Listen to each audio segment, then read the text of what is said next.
built to last. We're ready to do it. So let's go ahead and set the lines and, get these projections into the aether.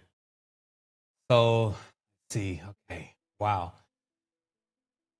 Today again, I only could come from the heart. I only can bring in the divine light from the top and the divine darkness from the bottom and bring it into balance, because this message in itself went complete and went full circle. I actually thought that this message was going to be about one thing, and it ended up being about something totally different. And in the end, though, it all showed me the full picture of it, and that's that was growth within itself. So I'm just going to do the best that I can here today to transmit that to you, my beloveds, the ones who I really have been chosen to be with during this life. And this life is indeed special. So you are special to me. And I'm always going to come into space. I'm always going to do my best, but I have to really summon that from all realities, frequencies, thoughts, ideas, realms, because in many tense, like we could be divided across multiple things. Our attention and our energy could be going in many places and is needed often by even others in real time. So being our family members, the ones that we take care of, they all hold us in their mind. And in that way, there's a piece of us there. So I trust that as totality continues to step into this reality more and more, we'll all continue to feel the connection that we all have as being a part of the same thing, knowing that all is self, wholeness. So I'm going to start this off by touching and connecting, because the train, I'm hooked to the train, but the train is taking off. But, I want to make sure that we celebrate again the most important point, and that is us being here, us being safe in many ways, guided and protected. Like right now, I don't hear more ordnance and mortar fire and coming from your mic. And also, I see that many here look very nourished. Some are even looking happy. Some are looking awake today. And so we give thanks for that, because it's such a gift every day. And sometimes you only know it when you're experiencing other things. So my heart, my mind, even the very embodiment of who I am is also with those who are not experiencing this right now, or experiencing the opposite, as I continue to well up enough energy to do what I can to bring them in this direction of wholeness. It is so important for us to be here and to recognize it, and to just take these moments and celebrate ourselves, like really stand into attention, come into the roll call of the portal being open of unity, because it is so important. It is so difficult to achieve. And this reality lays as a testament of its difficulty. It in itself is almost like an obstacle course of figuring out how to get through to the end and still remain in balance. And so I want to give thanks for those who have taken on that mission. And I welcome you to all that we have, wholeness. I also wanted to first, celebrate the mothers in the house who have carried the vision. My mother is here. I have 3 generations in the house, giving thanks for that, because again, these first lines of sovereignty means that we're creating an unbroken chain together, and that chain will exist beyond time, space, and any other division, right? Because that's also what we come to learn is, even in the sciences, there's a realm of division, like the void and black holes and these kind of things. And as we gain more power, we have to begin to integrate all those things back into self without fear. And that's what this is going to bring to you today, is to how to move without any fear, and how to know that anything that you come encounter with into the future is in some way divinely designed to empower you. So I suggest that you always look for that and find that silver lining, as they often call it. Today is also a thought experiment. It doesn't really come in just as a message, but a way to challenge the mind to reach that multidisciplinary state of being where you have to look at things that are true, things that are not true, your own emotions, your own judgments. You have to look at all those things in real time and actually learn how to move judgment out of the way of seeing how things go and how things progress, especially since you're living in the future. So you can look at many of the things that happened in the past and ultimately what became of them today, and how humans have served as a conduit of turning and moving this energy and these stories and and this power into different directions. So I trust that you'll learn also how to move it in your direction and in your family's direction so that you can enrich yourself continuously. Also, I will just make the notation here as this is also like my personal log and diary. This is something that actually came across like, man, maybe about 2 months ago, but I was really doing some other stuff and so caught up. It had to come around again to make sure that I'm aware that, hey, you've been given this charge. I want you to stick with it. And that is, instead of creating new things all the time, like I'm definitely one of the fertility gods, right, and creating new things. However, it's so important to preserve the ancient, and also easier. It's easier to preserve the ancient than create new things. And you could see how in so many ways that's true, right? Like somebody could already have figured out how to do something, and then here you go trying to invent a new way. Why? Let's just get that done and then move to the next stage. So it just tells us all around that we can benefit from ancient knowledge. We can benefit from experience. We can benefit from our elders in such a deep way. And that will bring a lot of ease to us in these times because we already have enough to do. So I love to restore the ancient. And I'm actually really developing more of an initiative around myself to do that, to take maybe 50% of what I create that's new and divert that energy into preserving the ancient, because someone is going to need to go back as far as you can go and really realign and balance all of what we know in a non-judgmental way about what took place inside of this particular experience that we're in. And there would be never a better time to do it since we have superintelligence. So you literally can search through these ancient works and books. A lot of times, again, people think that AI is just working with the knowledge that it has. But since we train AI, it works then on the knowledge that we give it. But it's way better than Google. And also, again, like it having access to the entire world's libraries, whether people think that's legal or not, that's in court. But the reality is having 90 million parameters in a chunk or whatever they call, whatever the terminology is, having all those ancient books and knowledge allows us to go back for the first time and actually know exactly what happened, get all of the stories that are strewn across different books and different people's perspective and all that, and put it all together and create a solid picture. And again, that hasn't been available in any time that I can remember. So this would be the time to, again, preserve that ancient knowledge for the future of ourselves that are going to continue to come into this space through the DNA.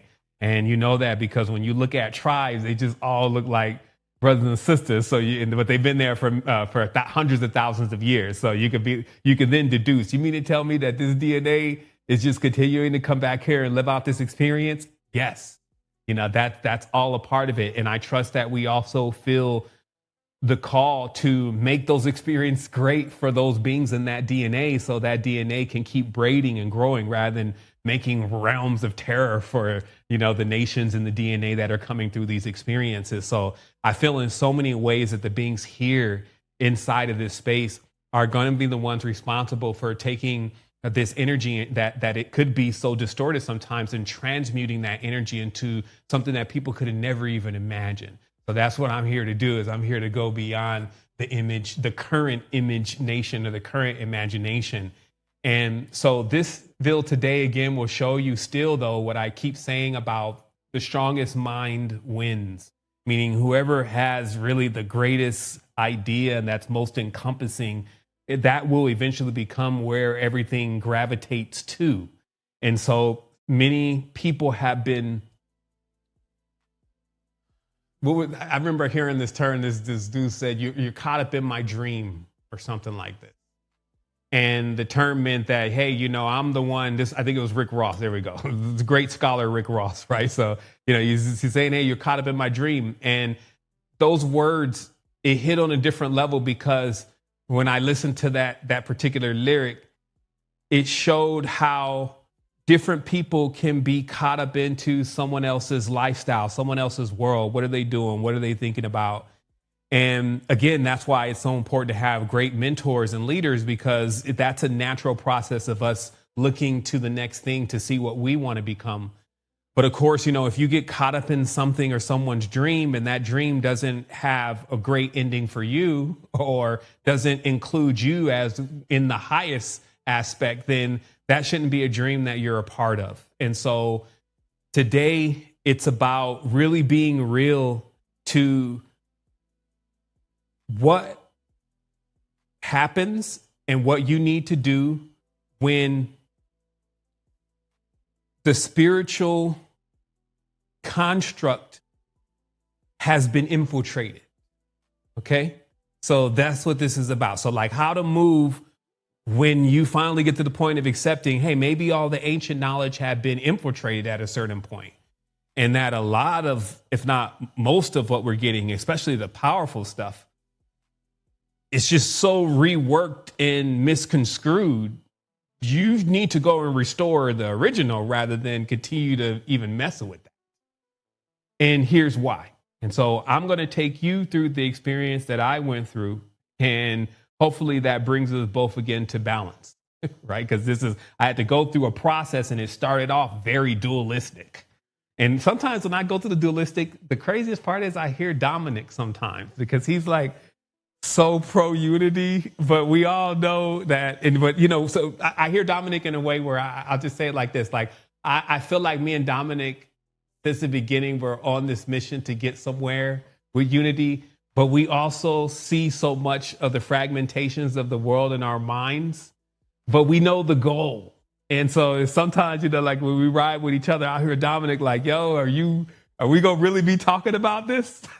And then so I'll go in my mind, I don't know what we're really going to be talking about. I just know that I'm going to have to go through this to finally figure it out. So it's an interesting kind of dialogue. So I want to let everybody know here that each and every one of you in some way, as I grow to learn you, has some kind of impact on my consciousness and resides as a being inside of my construct, if you may, but always in a positive and a great way to encourage me to continue to bring it full circle, right? Okay, so how this all starts also is that this spy thing starts coming up. This is how it starts. Like, I'm thinking about spies all of a sudden. And I'm thinking about how like situations like the pager situation inside of one of the Arab countries happened. I'm sure everybody remembers the exploding pager scenario. And then how there was an interview by the intelligence agency and they said, yeah, we have been planning that for like 5 years. And we knew on that day that if we didn't even do that, then that whole mission would have been blown because we had other intel that was telling us that some of the guys had started figuring out that something was going on with these devices beforehand. And so, as I said before, if you're in judgment, you're just only saying, man, this is sick, man. These people are cruel. What's wrong with this? So you're saying all that. But when you're just listening, you're like, man, how many moves ahead are these people? Because I play chess, right? So I'm already seeing like, do you know how many things can really go wrong in a 10-year span involving 30 or 40 or 100 people? And this is a lot. Like, how do you pull off something for that prolonged period? So already my spidey senses, if you may, are up. Like, intelligence, spies. I need to demystify this. But I got a lot of stuff to do. So I ended up going into my normal maintenance and getting on something else until later on that evening, the counselor, as we could just call it, says, hey, maybe you should just read a book on the Mossad, right? And I was like, the Shabak. And I was like, all right, well, let me just go to Audible because I know I got a lot of free credits over there. I just, searched and, found the best thing that was there, right? The one that had the most reviews, and I read it and it looked like it was good. And I turned it on and promptly went to sleep because, I'm at the end of the day, this is like at the end, but I got the earphone in and, I'm always up for a good spy novel, right? So in the end, this book, by the way, is called Mossad and is by Mikhail Bar Zohar. If someone wanted to take a note on that. Took me about 2 days to get through the book because it's audible. But needless to say, it was a page turner, but I was listening through it through the audio. Like I really felt like I was in a movie listening to all of this. But this was, for the most part, true, because some of the things that were mentioned in the book here, we can verify today, even though the book was written a long time ago or a decent amount of time ago, we can verify today because of the things that are happening right now. So you could have looked at this and said, hey, maybe they're just trying to gas everybody up and make everybody think they have more than they really are. That's an op in itself. Or maybe they could really be telling the truth. And it turns out they're mostly telling the truth in this about how they move. And not just how they move, how people in other nations move, in this case, the Arab nations, and how there has always been, of course, this is even Russia, United States, a back and forth, spy versus spy, manipulate the mind of the people of the conqueror, all these different things going on behind the scenes that you have no clue is going on. So this is like the first layer of the spiritual world version of the Matrix, if you may. It's like an entire construct of intelligence that is so secretive and so in itself intelligently constructed, we could put it that way, that it goes almost without recognition because we claim to have already recognized it. And this is the trick of the ego. So the ego basically says, oh yeah, I know about FBI, CIA, whatever terms you want to give. And then maybe you have a couple things that you've seen, and then now you got it locked in. Like, okay, I know what it means. When you've never studied it, you've never even sat down for a moment and just tried to digest it and say, hey, is this really true? So that it can cross the almost like a conscious blood-brain barrier that we also have, meaning that do I accept it as factual and begin to change my life and how I move because I know it's true? Or do I keep it in the good movie, good documentary category where, I still need to investigate further, but I don't actually believe all of that is real or it doesn't matter. Okay, so those are two totally different categories. One results in action and the other one is more of like entertainment, right? So I was ingesting this from a real level and being the fly on the wall to different things that were going on from both sides. And then starting to see that, man, this is on that level specifically, way deeper than people could ever even believe. And even if they read just this one book, they would know exactly what's going on right now and even how it's going to end up and what is the ultimate goal. But because they don't read or know about any of this, or they're not multidisciplinary enough, then they don't get it. So listen to what this says. I like this. I came across this soundbite again today. Important to draw wisdom from many different places. If we take it from only one place, it becomes rigid and stale. Understanding others, the other elements, and the other nations will help you become whole.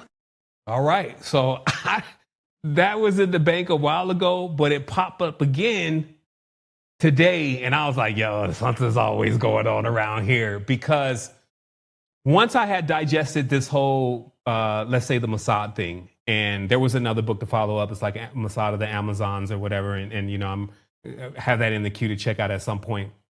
I kind of went on to my own thing again. Like I got stuff to do, right? And then all of a sudden, this shows up in my feed.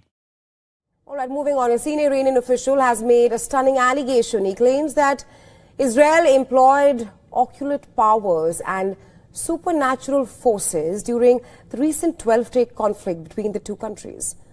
Abdullah Ganji, who is the former editor of the IRGC-linked newspaper, made the claim in a post on X. He said that after the war, a few sheets of paper were found on the streets of Tehran containing talismans with Jewish symbols, calling it a strange phenomenon. He also cited previous unverified reports that Israeli Prime Minister Benjamin Netanyahu had met with occult specialists during the early stages of the Gaza war. Ganji went on to claim that the use of supernatural methods by foreign intelligence services had long been warned about by Iran's supreme leader Ayatollah Ali Khamenei earlier.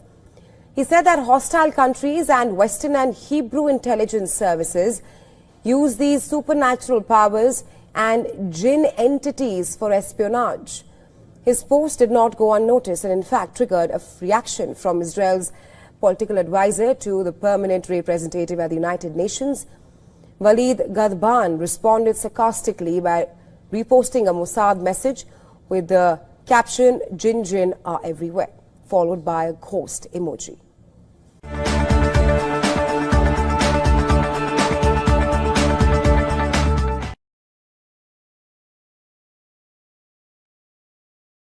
So, okay, so I trust everyone can hear me. So now I know, okay, well, this is obviously something I need to look into. It's like once it hits a couple times, yo, check out this. And that could, that's layer one. Layer one always has some interesting stuff to look at. But then when it's like, hey, maybe you should look deeper into this. That's layer two. And then when it's just happenstance, something pops up in the feed and it's that wild. Only I would be talking about Jinn espionage. But here we are that's why on one of the biggest stations in the world, all of a sudden they're forced to publish a story in a certain way that's saying, hey, this is happening so much that we even can report on it. Jinn espionage. So at a certain point, it all baked in spiritual espionage.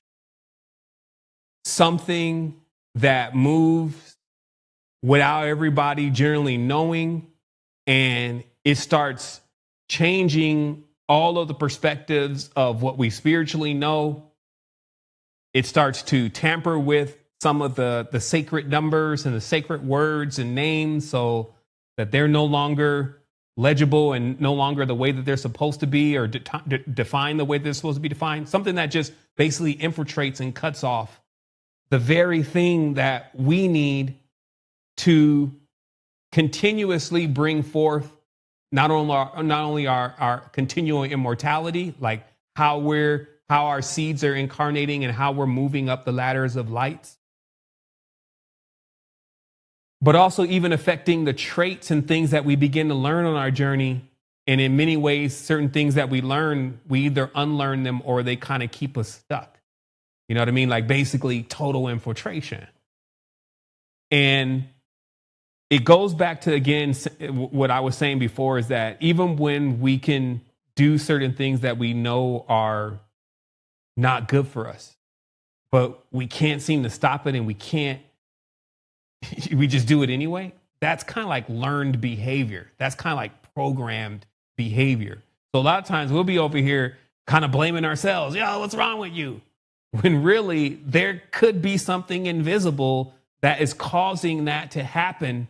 And it could just be misidentified, but not identifying it at all means that you don't reveal it. And in that way, it just becomes tough. Like, I just want to speak very directly. Like, if something is moving invisibly and then we're over here thinking like, well, what you believe is what really goes on.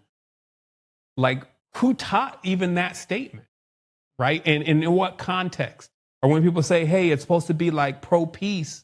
And, but who taught that concept and in what situation? You see what I mean? So we start going down now this path of where I'm going to show we're going to have to dig deep for the truth, which we've already been doing for years.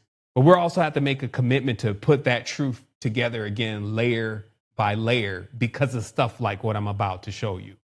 So again, the pretext here is, could spiritual espionage be possible? Even from what this lady was saying, immediately what I was able to visualize is, which is something I thought about a long time ago, is that if you can't see these entities, and they also have abilities like a network where they can talk, and it could go like our telephones are, but you could get a message. It's almost like time and space doesn't even really exist to a certain degree in that reality. It's like if somehow you were trying to remain hidden before all the technology and all that even came out, there was already a technology that could find anywhere anything was. Okay. And this is where it started becoming like a lure that Jinn could find treasures. Anybody heard about that? About like that Jinn and spirits can find treasures? If you don't know anything about that, that means you've never read any of the old occult books. This is just how, again, how novice sometimes we can spiritually be. Everything in these books are, again, either tied into the making the girl fall in love with me, the marriage, or getting out of bondage or prison. But even higher than that is finding this treasures and letting these entities find treasures. Okay. And it's, or also find out who's the liar, find out who really stole something. Okay. Am I right or am I wrong? Like all of the spiritual books, they're comprised of automatically assuming whatever is being enlisted to do something can or had seen it all, knew where it was, that it wasn't hidden to them like it's hidden to us. And this is also what they talk about the fourth dimension. And there's some pretty good videos showing how anything someone hides in fourth dimension can be seen at a glance, in third dimension, can be seen at a glance by a being in fourth dimension. It would be very similar to like if you were on if it was a 2D piece of paper and you tried to hide or something walking on 2D tried to hide a ball in a corner and then put a line around it. And so thus everybody in 2D can't really see what's behind that line. That you looking from 3D onto this 2D sheet of paper can see exactly what's inside of that. So it's almost like you could see what's inside of even a safe. And even to a point where you can grab it and remove it from places that people think that it was secure from. Now, here's another thing. When the military figured out about this as far as the intelligence agencies, that's what the movie Those Who Stare at the Eyes of Goats is about, which is that the U.S. military, and even catching wind that something like this could be possible, like remote viewing, immediately had to launch their own team and everything. That's what they have to do. It's like protocol. Launch a team to figure out if this is true. Can someone with their mind see into someone else's space? And let's go even further. If they can, is there any way to prevent that? Can we put them, can we make a room where no spy can sniff? Can we make a room where no Jinn can go? You see what I mean? This is the level of where we already went. We're beyond all of this. And that's what I'm saying. Like intelligence, it starts from the center. Watch this. So, and because this what's explaining to you was like, well, wait a minute. I wish I knew all of that, but I don't know. No, you have it. But let me show you how it gets moved around a little bit. And we'll start here. Open this up. Go here. Okay, so we're back at our friend again, old big Mr. Pyramid. I can't seem to shake him. You know what I mean? Meaning that, every time I'm trying to move on, the Great Pyramid comes up again like, hey, you remember me? Yeah. 1 second. Let me just throw myself up on the screen so I can ride out with everyone here. And we're going to go through a couple of these slides. And I'm going to show you how they had already determined, based on landmass, weight, geometry, all this kind of stuff that needs to be used to do that the pyramid is actually located directly in the center of the earth. So it says the pyramid as the exact geographical center. By plotting Lower Egypt at the exact center of all landmass on an equal area projection, that means that we're talking about all of the land masses and then adding them up and then plotting out what exactly would be the center. Okay, because we're talking about mass. We're not talking about things that are not subject to mass. And so it says, he implies, which was the author, that the site of the Great Pyramid was deliberately chosen to be the navel or the fulcrum of the habitable world, far more than an arbitrary burial place. Okay? So I want to prelude this by, I don't doubt that at certain points there were different navels of the world. That becomes obvious when looking at certain texts. Shoot, even they claim that the Mecca is the navel of the world. They've claimed that many of the temples, even Urulu, were the navel of the world. So let's just say that in intelligence, you can move the navel of the world. Okay.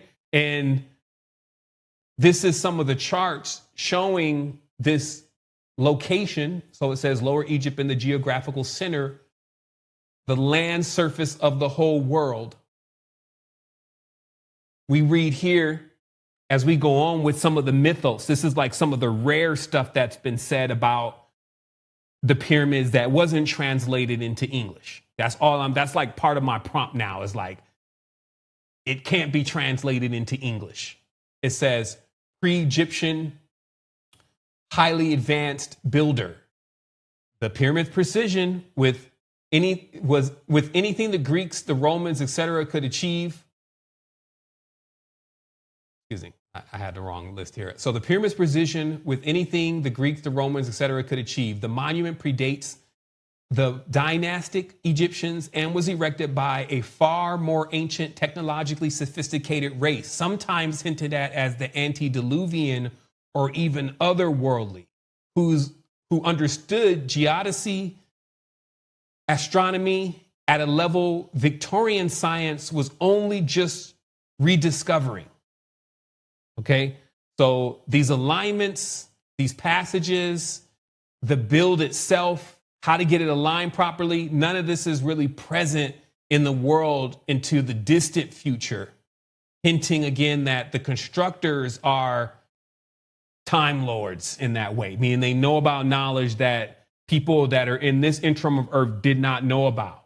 It goes on and it says, the three pyramids of Giza, of course, echo the belt of Orion, and by extension, they tie into larger schemes of the zodiac, the polar constellations like Ursa Major, Minor, and Draco. In other words, it isn't just pointed to the north.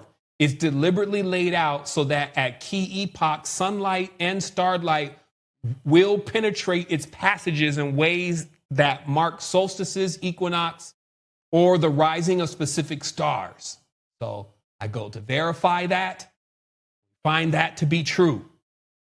So again, I've never seen the pyramids personally in real life, but those who have say the structure is so massive to even insist that this thing is pointed perfectly into a certain direction and all the mathematical points line up already hint to the complexity, let alone that each stone being 2.5 tons being taken from 60,000 miles away or all of the stuff that adds in is just like something else is going on here and we can't figure it out. And as we said, into this very day, it attracts most of the people in the world as far as the occultism is concerned, spirituality, and it dictates in many ways a lot of how even things came to be believed in the future, right? But when I say central intelligence, doesn't it make sense that central intelligence would start from the center? So let's just digress here. The center of the body is the navel, right? Like we learned that in metaphysics. That's why they call it the fulcrum or the navel of the world. So if you're insisting that you have centralized intelligence, wouldn't that be to take over the intelligence that comes from the center? And as I said before, yeah, maybe the center was different things during different times. For all we know, that's what a pole shift is. But for this time, this matrix, this structure happens to find itself in the center of the matrix. So what does it do? Now that's, again, we've had those conversations in the past. I've demystified that before. We know that this is a chamber of bringing in entities from a specific constellation and that it is a harem in that way, that it's a bridge between this world and specific constellations. That's what it's being used for now. That it was often remarked that shafts being triggered by like booby trap like setups would just completely collapse. So there was no way that you could even get into those areas where things were. Okay. And now I'm going to talk about what were those things according to the last account. Surid's prophetic dream. 300 years before the flood, Surid had a dream. Okay, now all these stories predate Bible stuff.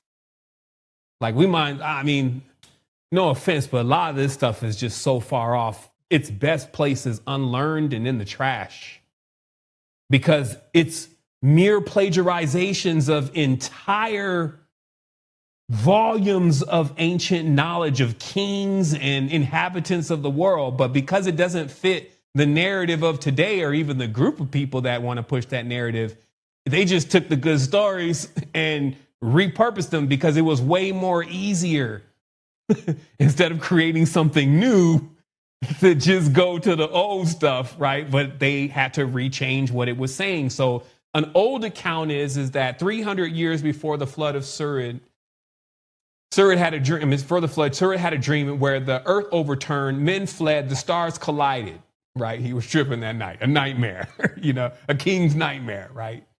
So realizing that a deluge and later a fiery catastrophe would come, he commanded the building of the pyramids. So here's another one who said they commanded the building of the pyramids, right? But this is one of the oldest accounts.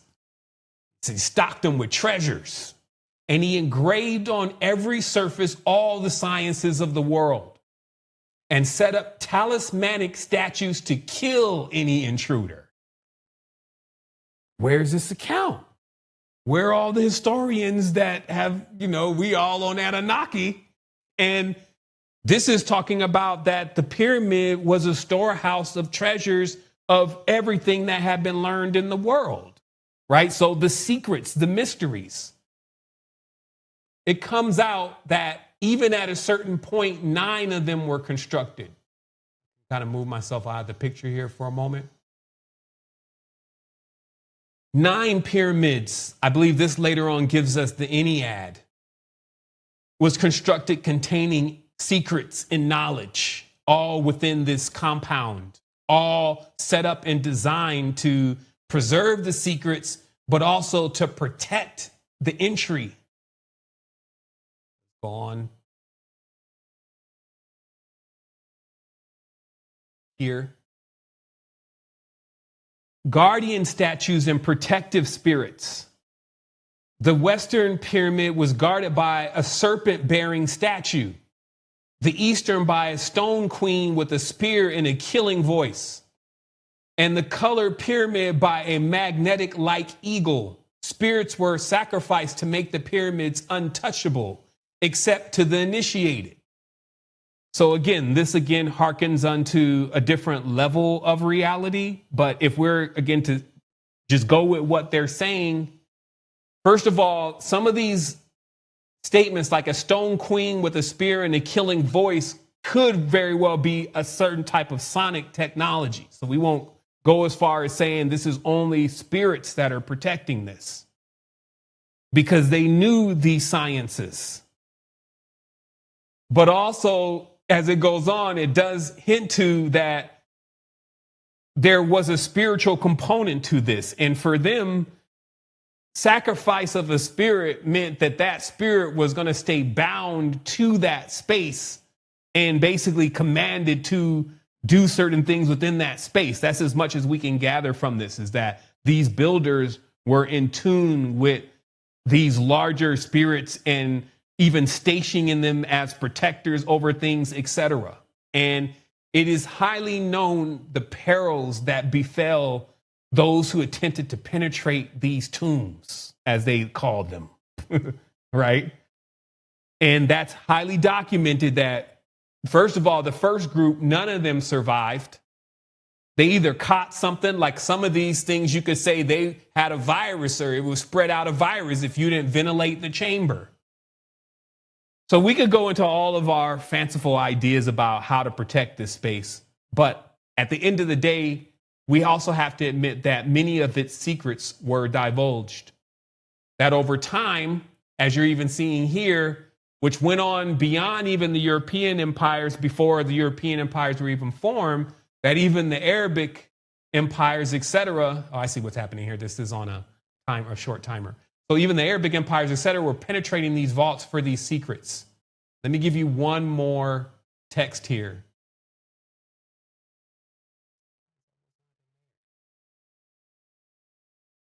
Give me 1 second because this is important to read.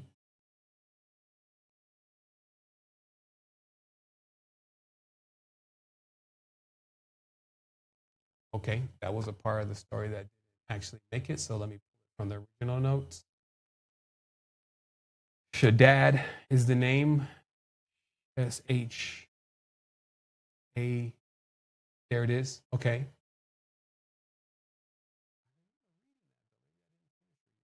Oh, it wasn't even in there. Interesting. Okay.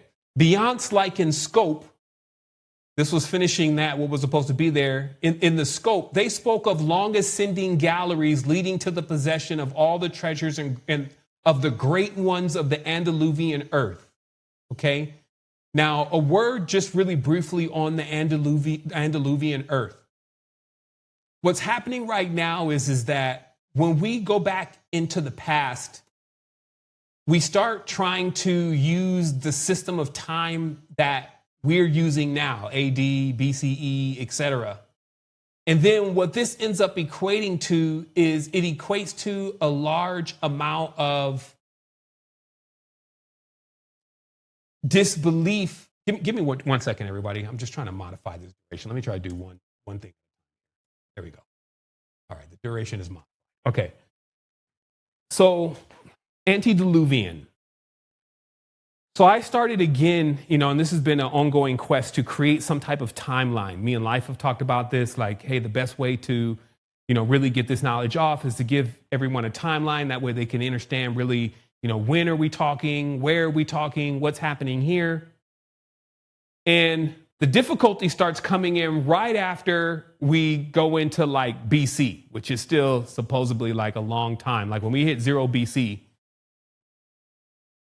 and even before then, actually, we start running into difficulty because when we start looking at the times of any documents that have survived from the Antediluvian period, we get things like the Sumerian kings list, where supposedly each king reigned for approximately 28,000 years, and the term of rulership is around 217,000 years.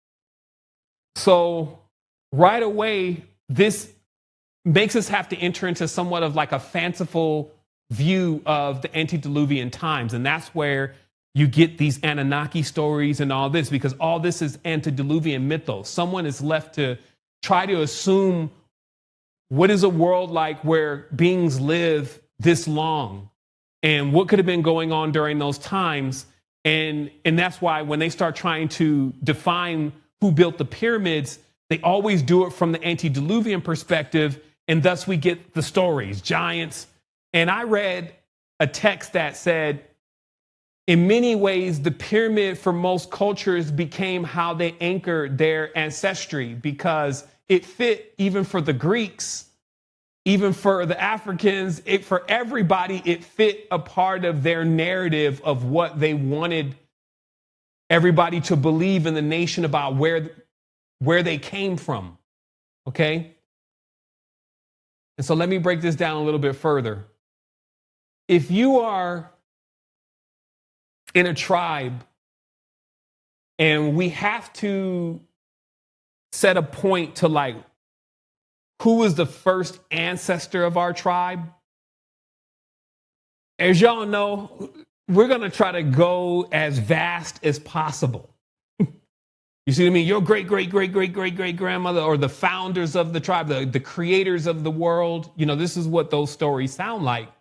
And you then, grasp the biggest story. And that, I just want to leave it like that, because we also have to remember that ancient cultures, that's how they operated. Like, you made your family and your tribe and your nation descend from the most powerful thing. And that was really based on how much you could really cook up the story. And just like they say, like a phone call or gossip, as the story keeps passing, others are adding things to the story to make it more and more like, and then he slayed the dragon. You can see how that would happen, is what I'm saying. So we can't rule out that there was a lot of fanciful stories from these nations about where they ultimately came from, right? So we know that there would be some truth to some things, and then some stuff would be just sheer, let's just let's put cap on it so that they'll know, how much we went through. Okay, so we just need to add that. So finishing this, it says, to the possessions of all the treasures of the great ones of the antediluvian earth. Okay, so that at some point, all of what was surmised during those times was stored into these structures. And the text reads, the raising of the 2 pyramids in Egypt is attributed to Shaddad bin Ad, Cops, the great antediluvian king of the earth. Okay, now I hadn't heard of Shaddad bin Ad before. But it said, thanks to the power of their magic, the Adites could not enter their country. And that was all that was saved from the fragment of text that remarked at all who may have potentially built these towers. But we do also know that Shaddad was known to be a giant antediluvian king. Okay, so this concludes just a part of the dossier on the pyramids, because I have to sit this here as evidence in a way to the next part of the build, because the question then is, why does the naval become so important? Or why is the center important? I wrote specifically, the naval was protected, but ultimately it was sacked. But what is this? Why does that matter? And that's just something that you need to think about for yourself. Like, what is so important about the navel of our body? Why is this center area so important? And of course, we don't have to go any further than looking at, was it attached to something, right? And of course, it was attached to a umbilical cord, right? And then when we ask, well, what's the umbilical cord's function, right? Some even say even after your umbilical cord is severed in this reality, in the physical reality, it is still connected like a phantom limb to your mother. And then we go on with that story that some of the shamans say when folks come to them that are really disconnected and crazy and off, which generally happens when they come from the US, no, I'm joking, that they literally just have to plug them back in because they literally have somehow unplugged themselves. This is from shamanic accounts of seeing into that spiritual reality and seeing that somehow the cable of the person that's supposed to be connected into earth is disconnected or connected into something else. I want to even pull those texts maybe for next Tribe so I can dig deeper into the shamanic knowledge of exactly what they see, because it's very important. However, I just want to make note here that this is the source of nourishment in that way, right? We could see it as like the source of the panacea. That even sounds like placenta when you listen to it, but we won't make too many off connections here that someone can argue against. The panacea is a substance that can be turned into anything. So let's say instead of having these different fruits and different vitamins, this functions almost like a manna where you can use it to do anything. This is what I know comes from this source. It's more of like a spiritual source, something you would see as like chi, ming, and all of those mixed in together, if you may. And that life force can be used to do anything. Just put it like that. And it nourishes.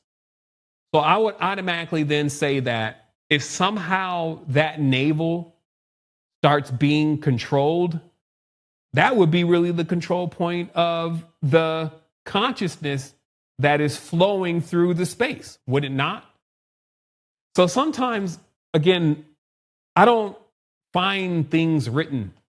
I have to come up with my own intelligence and awareness based on what is written and make a logical deduction of, well, if this is the center, then they got this big old pyramid sitting on the center. And then for the ancients, what was written in the pyramid, what was kept in the pyramid was like the highest of everything that we knew, right?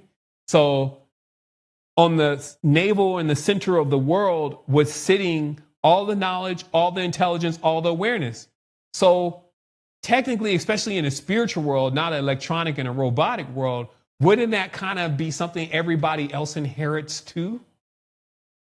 Like, meaning that because the center of the world is filled with all of these treasures and knowledge and wisdom and gold and symbols and things that mean and stand for all this greatness, that the sheer fact of them being there and in place, especially as the stars are moving and shining lights down certain tubes and activating, like Indiana Jones shows, they put the crystal stab there and the light shine through and beam up, show up the whole wall. It's sitting on 45-degree angle or whatever like that. Is retracting the light. There's big crystals all over the place, buried souls and Jinn all over ancestors' bones. And I mean, I don't have to, I mean, it seems like they was overdoing it a bit. I don't have to be, you know, explorer to see that this is how ancient tech would probably be configured.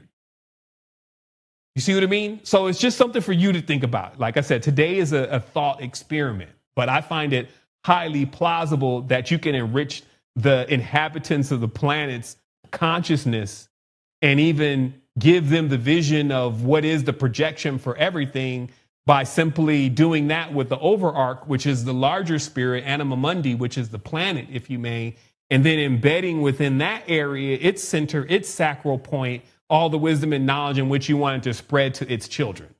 You see what I mean?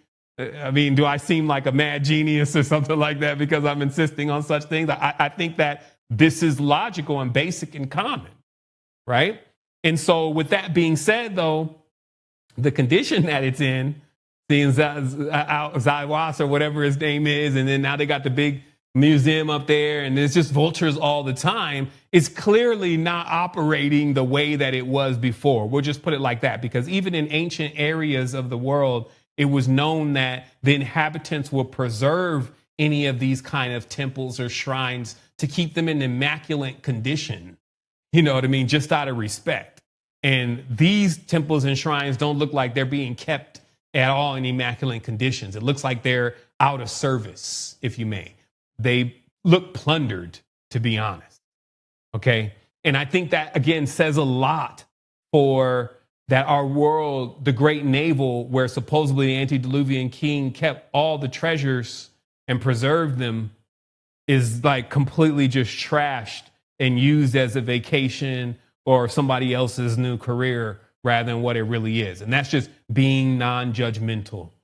You know what I mean? Because then we could go into, well, the cult of Amun, and we could go into all of that. But it's just like, but hey, the center of the world is virtually infected right now.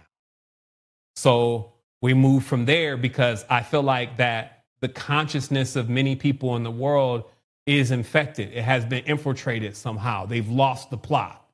And I see more and more of that so much every single day. It becomes worth my time and my energy to, you know, also express it, see or show how it could be happening even on deeper levels, and then also arm us for just that overall awareness of not sticking our head in the sand to the obvious. So to me, central intelligence infiltrated central spiritual intelligence first. And this is why people find themselves in a state where they have to relearn something that they should automatically know. Okay, so now we have the new opening of the next part of the message, which involves a character by the name of John D. and another character by the name of Edward Kelly, also known as Edward Tolbert. And this came because as the beginning of the whole energy coming through with the spy thing was happening, it was prepping me for understanding that there were spiritual spies, if you may. And not only that, that the construct that we live in right now, well, not us, many of the consciousnesses that subscribe to things like eschatology, which means basically an end,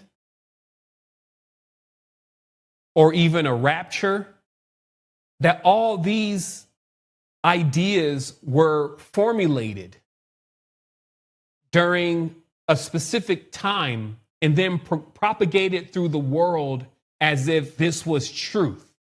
And it eventually made its way into new scriptures and new books. And it has now made its way to being the most popular Christian tradition in the world, and rapidly trending as Christian Zionism. Okay? So first of all, let's get a little background here on who exactly we're talking about. And we'll begin with John Dee. And John Dee, and let me pull up some slides here, is known as the Boy Wonder. We're talking about the time of 1546 AD. He's having lectures on Euclid in Paris at 19, according to his backdrop. He's produced navigation tables. This is the gentleman on the left. He's produced navigation tables for the Northwest Passage schemes. He's advised earls of Northernland and Leicester,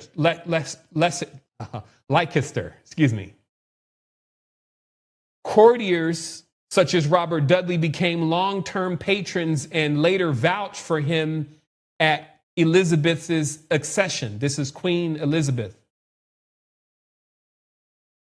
He was arrested for casting horoscopes on Queen Mary and Princess Elizabeth.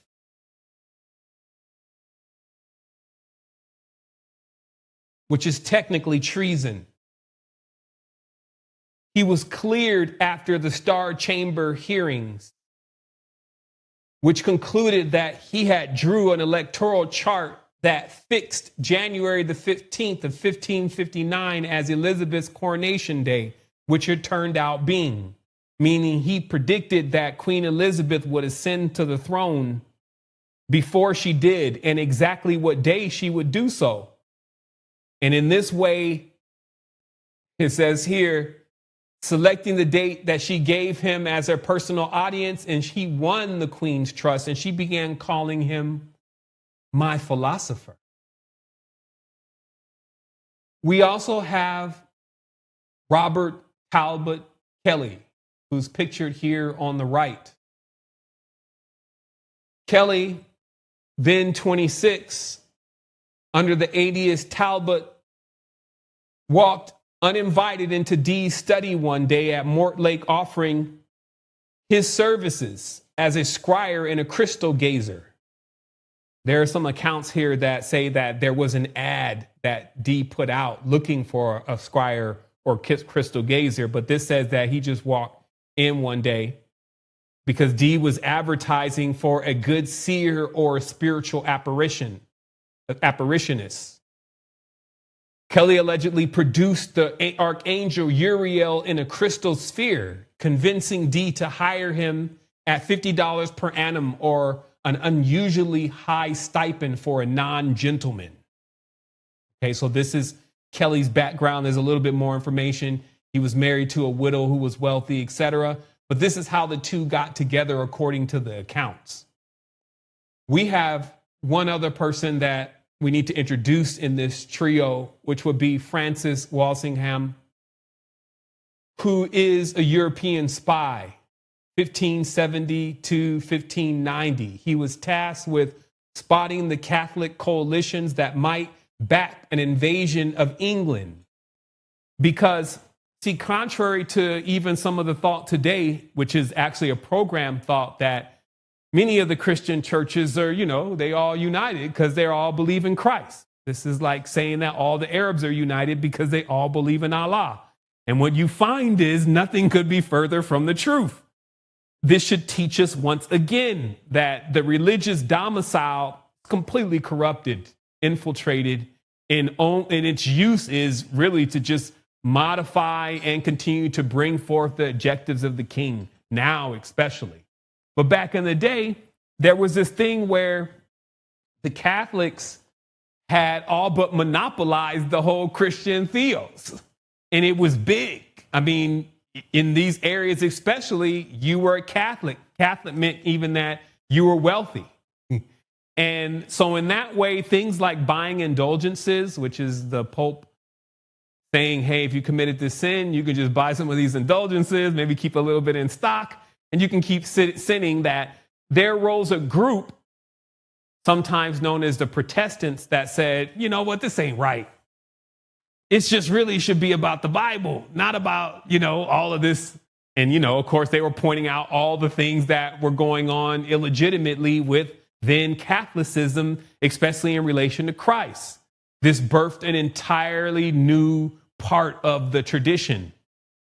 Again, those later on become known as the Protestants. But primarily, what the Queen and the spies were interested in knowing, amongst many things, was, one, are these Catholics getting to a level where they can, join in with others who are attempting to attack us? So it wasn't like a religious thing for them to begin to spy on Catholics and to even begin to think about creating another religion altogether. Because what you continue to find in this context is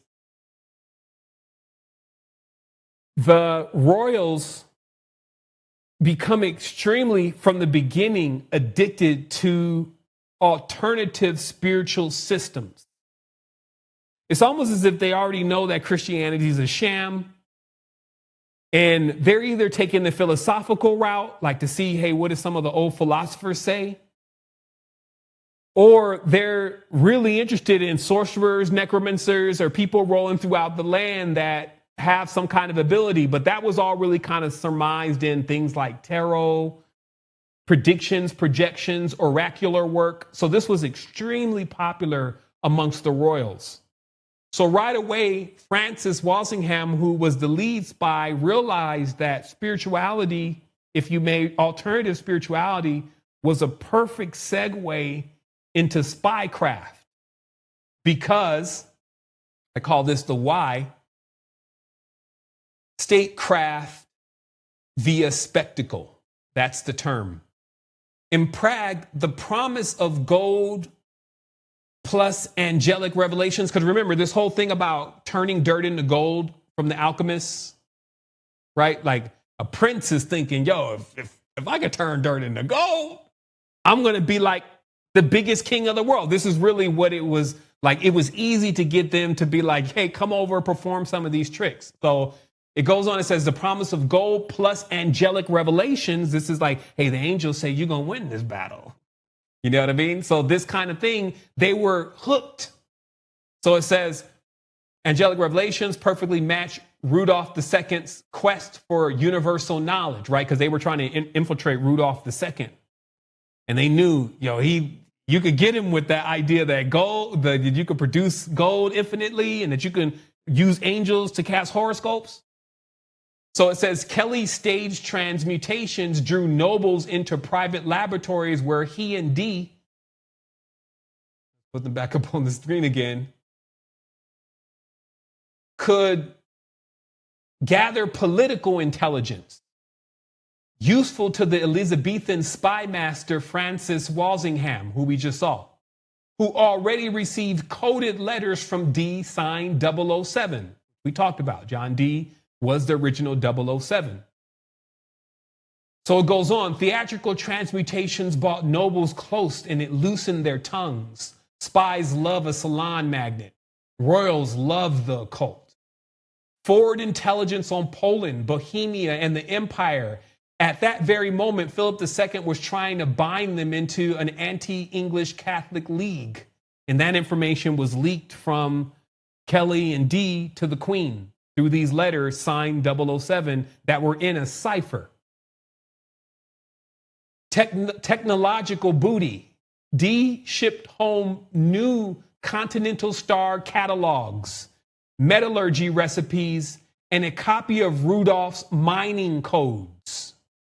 Invaluable to Queen Elizabeth's advisors who were planning English tin and copper monopolies. Okay? So this literally alters the future, the work that these guys are doing from the spy level alone. But watch how, because the projection is so grand, it also begins to alter the future of the spiritual aspects of things, even up until this very day, to even what becomes Rosicrucian later on, Rosicrucianism, etc. Watch. It goes on, a soft power coup. Long before England had resident ambassadors in Prague, a pair of wandering philosophers were dining with emperors and reporting back nightly. Edward Kelly, traveling as Dee's spiritual medium, provided perfect cover. Angelic seances and alchemical demonstrations drew in exactly the aristocrats Walsingham wanted to watch. Okay? So now you're watching what it means to be like a double agent. Because after careful digging, I wasn't able to throw out that Kelly and Dee didn't somehow have spiritual affiliations also. Which, of course, and reading this, you could just say, oh, okay, they were all just using the spiritual stuff just to like get their foot in, and it was all a sham. That ultimately doesn't prove to be completely true, maybe in the beginning. But even at that stage, maybe even some invisible entities were like, yo, this is a perfect way to infiltrate the rest of them. You see what I mean? Spy versus spy on layers, where a person is thinking that, oh, you getting over, it's just the vibe, right? But they scheming and doing all types of stuff and attract scheming energies who are way more advanced at this kind of thing. So here's what happens. Let's go to the text here. John Dee's Enochian blueprint. John Dee, advisor to Queen Elizabeth I, used Enochian magic and occult communications with angelic intelligences to craft a Kabbalistic blueprint for the global Protestant hegemony. So this means this is the beginning of the Protestants. Remember, Manifest Destiny and even the Quakers and Seventh-day Adventists, all of them later on are sprouting from this root. But this was the beginning. And it says a framework entirely foreign to the early New Testament teachings, right? So they came in with basically Kabbalistic magic. We're going to see some of this here in a minute. It goes on that crystal scrying to contact angelic intelligences, which is something that we're going to specifically look into, because it turns out that when I start tracing this knowledge that they were using, they weren't the inventors of it, which is even the concept today. Like, oh yeah, Dee and Kelly brought in a brand new system and that taught Crowley. That wasn't the case. And many of their techniques were definitely taken directly from the Mesoamericans, especially the stuff that works, i.e. your Mayans, your Aztecs, etc., your Olmecs, etc. So watch this. So it says Dee and his medium, Edward Kelly, spent years in his library immersed in Kabbalistic mysteries, but it was Dee's practice of gazing into polished crystals that set it all in motion. So this means that what he found out from the Mesoamericans, which they had infiltrated all those areas, think of Christopher Columbus, etc., that they found out something could be used to contact the other world. Let's keep going. Through these experiments, he believed he was talking and speaking directly with angels, and that evil spirits, which he believed to be angels. And Kelly faithfully recorded their recordings in what they termed a pre-Hebraic or Enochian language. Okay, let's look at some imagery here. Let me take myself off the screen. This is the actual mirror. I think all of this still sits in the Louvre. John Dee's actual scrying obsidian mirror, which I even found the mine that it was pulled from. And the mine was completely, they were saying like they have recordings of this mine. Like I'll provide the information if anybody wants it later on, just ask me, I'll pull it up. But they say that this mine had been so exploited, but it was a mine filled with black obsidian glass in Mexico or somewhere around Mexico. I'll have to get the exact stuff. I don't want to be off here. But what I'm saying is they still had the mirror. And then notice on the back of the mirror, the V's here.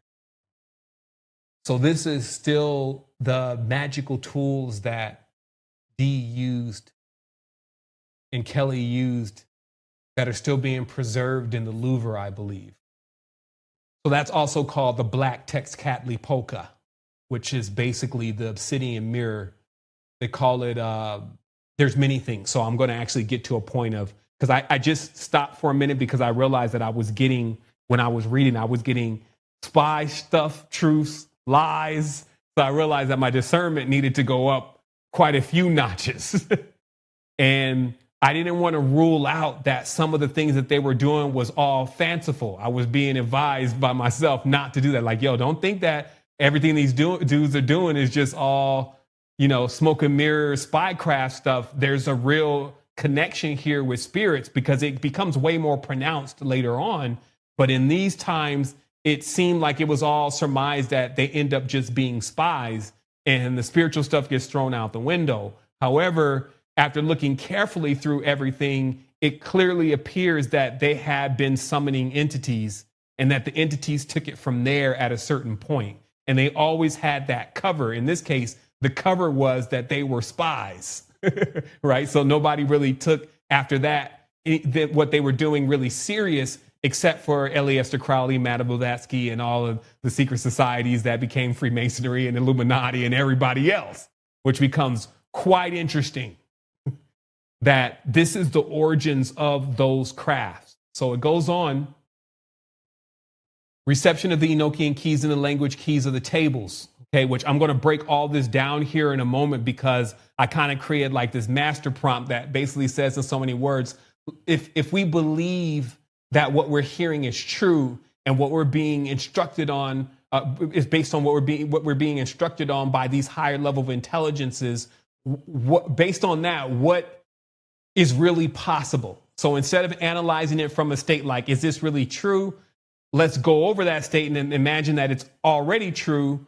What are we talking about? So I hit it with a prompt like that. And what I came back with was really, really interesting, which we'll talk about here in a minute. So let's keep reading. The reception of the Enochian systems and language keys and tables. Over 100 sessions, the angelic interlocutors? Wow, they coming with the big words today. The angelic interlocutors dedicated a wholly new mystical framework, a specialized Enochian alphabet and vocabulary, sequences of calls or keys to unlock successive aethers or cosmic regions, detailed tables mapping angels, planets, and Kabbalistic correspondences. This vast corpus became Dee's operational manual for invoking and directing spiritual forces, central to his vision of a great work to reshape history. Okay? So in Dee's mind, he's performing a great work to reshape history. In Queen Elizabeth and Welsingham's mind, they're utilizing Dee to get information from all of these royals and higher ups in other countries that he's traveling through that are interested in this occultism. Meanwhile, when he's sending messages back, he's using the sigillum, which of course then is based on not only the Enochian language, which you see here, not only the device that you see in the bottom right, the top right corner, and pushing for ciphers like this.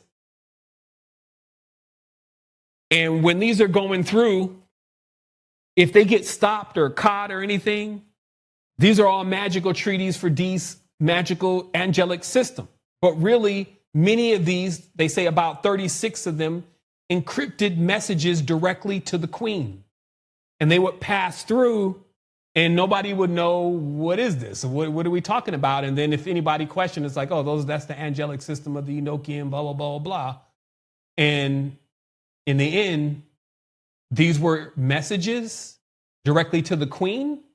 But in some tenses, these were also the occult practices and treaties from the system. So in many ways, it was hard to tell, like, is this accurate knowledge? Are these real angels' names? Or are these encoded messages, which is why the angels sound so strange? Because that was the main thing that I noticed right off when going through the lexicon of the names of the entities that he was supposedly evoking, is that some of the names looked like none of the names that I've ever seen. And that's what started making me speculate that many of these entities' names were not, in fact, names of entities, but were something else. And then I wanted to know what that something was.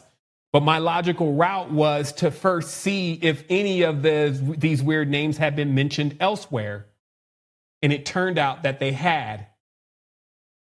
And that's when I was, in that way, kind of on to the whole thing. So let me just kind of show real quick the verification of that. Oh, there it is. Okay, so stuff is in kind of an order. It's just a shifting system that's weird. So it turned out that there was a book written.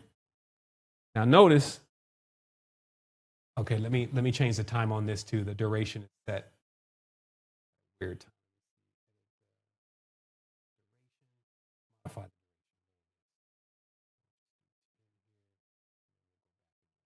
Okay. So notice that, there's still way more to dissect with this, because even when it said Honorous of Thebes, I was already like, oh man, as much as we've talked about Thebes and the Cobra and the Cult of Amun and all of that, like that just was a dead ringer. But this book predated what Dee was talking about by 200 to 300 years. So even though later on, and even to this day, for many of the adherents of the system, they believe that the system was wholly created by John Dee. And this was also because he did change certain things inside the sigillum. That could have been because that sigillum that was changed was actually the one used as the cross cipher for the queen to read the messages that he was sending her, not necessarily that he was creating a new system. But that's what it ended up becoming, because everybody went with that, because there were only 3 copies of this book in the world at that time. And Dee had 2 of them, according to the text. And I will quote from the book here, because now the book is known, the oath, which ironically appears with those same symbols, which these symbols mean, and this is why there has to be a point where we kind of like, as spiritualists, take a step back, decode things, maybe even get like something professional going on around it, meaning a real budget, and rework like what we think we know about spiritual history. Give me one quick second. I'm gonna open up this screen share. Here it is. This is pulling from the Book of Honorus, just what it's stating here in the oath. And what I'm also bringing forth is, you see this cross here that you see often in many places. You see it as the Hitler's hammer. You see it in the Queen of England. This symbol in itself was basically a recognition, and we went through this many times, but that this is a vehicle to cross between one plane and another. It literally is like 2 hourglasses. It breaks into geometry. It's also called the Maltese star. So they go deep with this, but it's heavily used in the occult. And as you see, even in this text, it goes forward, and this is why there was only 3 books, is that there was an oath that then the princes and the prelates, secular and church authorities, contended with the burning of the fables and the destruction of the schools. They believed this art to be utterly destroyed. We, being moved by their madness and rage, have made these oaths. First, that nobody should be given this book unless the master is at the point of death. That he should provide himself no more than 3. And that it will be given to no woman, nor to a man unless he is mature, most faithful and upright. They love to put that in there. 22. Both of which should be assessed by observing his mannerisms throughout an entire year. And that otherwise it should not be destroyed, but returned to him or to his successor. That if no one sufficient is found to whom the book might be given, that the master must bind his executors and with the strongest oaths to bury it in his tomb, or he himself, while living, should bury it in some clean and honorable place and not reveal the place under any circumstance. Okay, so this was the beginning of the Book of Honorus. which later on was used as the corpus that John Dee developed his magical systems from. But for a long time, and even to this very day, it was perceived that he created the system. And this perception came in because the sigillum that is being shown in the book, while having the same geometry and everything in the insides, many of the names and things were changed. Some thought that Dee had perfected the work by finding the rest of the angels from the Watchtower. Others believed that the perfected one was simply a cipher for him to use to send private messages to the queen. Okay, just so you understand the narrative. By the way, hell of a story. I'm surprised Netflix ain't picked up on this. You know what I mean? It's like, what? So going on, like, so I'm, of course, extracting truth from falsehood. I'm trying to see, hey, what's useful here? Honestly, what becomes the most useful is to see how things panned out. But there's also other useful things that they emit through their magical practices that leads us to understanding how the spiritual reality also works, mainly in relation to crystal, because I took even a moment to just dig in this further from the crystal gazing, scrying thing. Because it was like, I have my own relationship with crystals. And again, I was like, okay, maybe this sounds like a good corpus to draw from all the sources. What are they saying on why these crystals can do this kind of stuff? Let's just answer that question first. And here's what I came up with. I just have a little note here. The crystal and the knowledge that appears to be Mesoamerican. I just say that in a broader context because you don't really understand what tribe specifically had this corpus. Again, Sergio Magaña's work also talks about this in the work with the Obsidian mirror, again, the smoky mirror, the black Tezcatlipoca, etc.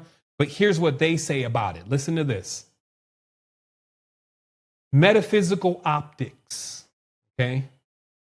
The stones are said to be interfaces between the elemental world and the 30 aethers, okay? So if we want to put this into just direct context, and this is why I knew this reeks of being Mesoamerican, because they're mentioning that there's horizontal and vertical waters, and then there's a point of intersection.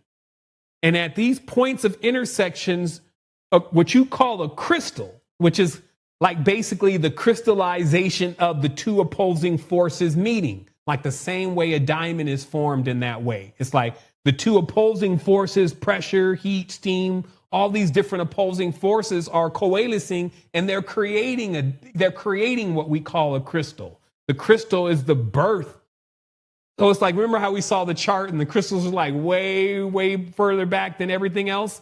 Because they're like the origin point or the coalescing of the two, where there's two worlds, if you may, which are also seen as opposite. Is not the spiritual and the physical world like opposites? We've talked about how the spirit body and the physical body is the marriage, but in many ways they're like opposites. So they're trying to get you a little bit further along in realizing what's going on. They're saying that, well, opposites exist even within the cosmos, if you may, but where they intersect, those points become crystals. And if you happen to have one of those crystals, and we'll go on here, that they become basically these interfaces to be able to see or communicate. Let's keep going. So it says an angel in April 1583, and again, this is all pulled from Dee's diaries, explains that every pure stone is a window opened in the dark house of thy sight. I'll just paste that there for those who want to just meditate on that, because it clearly they drop in the knowledge and it needs to be baked on. I'll put that in here. And again, this appears to be coming from a Mesoamerican source. So they're saying, again, that these are interfaces, and every pure stone is a window opened in the dark house of your sight, meaning the things that you cannot see can be seen with crystals. Now, the microscope is filled with crystals. There's a lot of different things. The computer, we're seeing in all types of stuff filled with crystals. So this shows to be logical that you can see things with crystals that you cannot see, that you're blind to with your own sight, okay? It also calls for the black speculum, okay? This is called the devil's looking glass. D calls it lapis niger and says it draweth the angels as iron doeth the lodestone. And what he's referring to, that this obsidian mirror drew angels or entities to it, like a magnet would be for a lodestone. So just like when you rolling around with a magnet and then you got metal and it just track right to it, that the black glass obsidian Tezcatlipoca was like that for spirits, that they would just dive into it, if you may. Kelly is told that the quartz echoes the watery humor of a man's own seeing, making it a sympathetic conduit for the vision, meaning that obviously there were two devices that were used. There was the obsidian mirror, and then there was the crystal ball. And Kelly said that the ball itself that he had, which you can see in the picture, that it almost in itself functioned like an eye. It did the same thing that the eye does with how it's able to have, like, on the edges, what we call now a bouquet. And through this, you could see through your own eye other things, okay? So it goes on that this is sometimes called Gansfeld plus hypnagogia, a featureless, reflective, or translucid field deprives the vision cortex of edges and color contrast. This, and then the brain's pattern completion. Excuse me. Let me paste this. Let me paste this first. Let me paste it. The brain's pattern completion machinery. Okay? Because remember, the brain does that thing like when we look at stuff, it'd be trying to find the face. Look at the stars and try to find animals.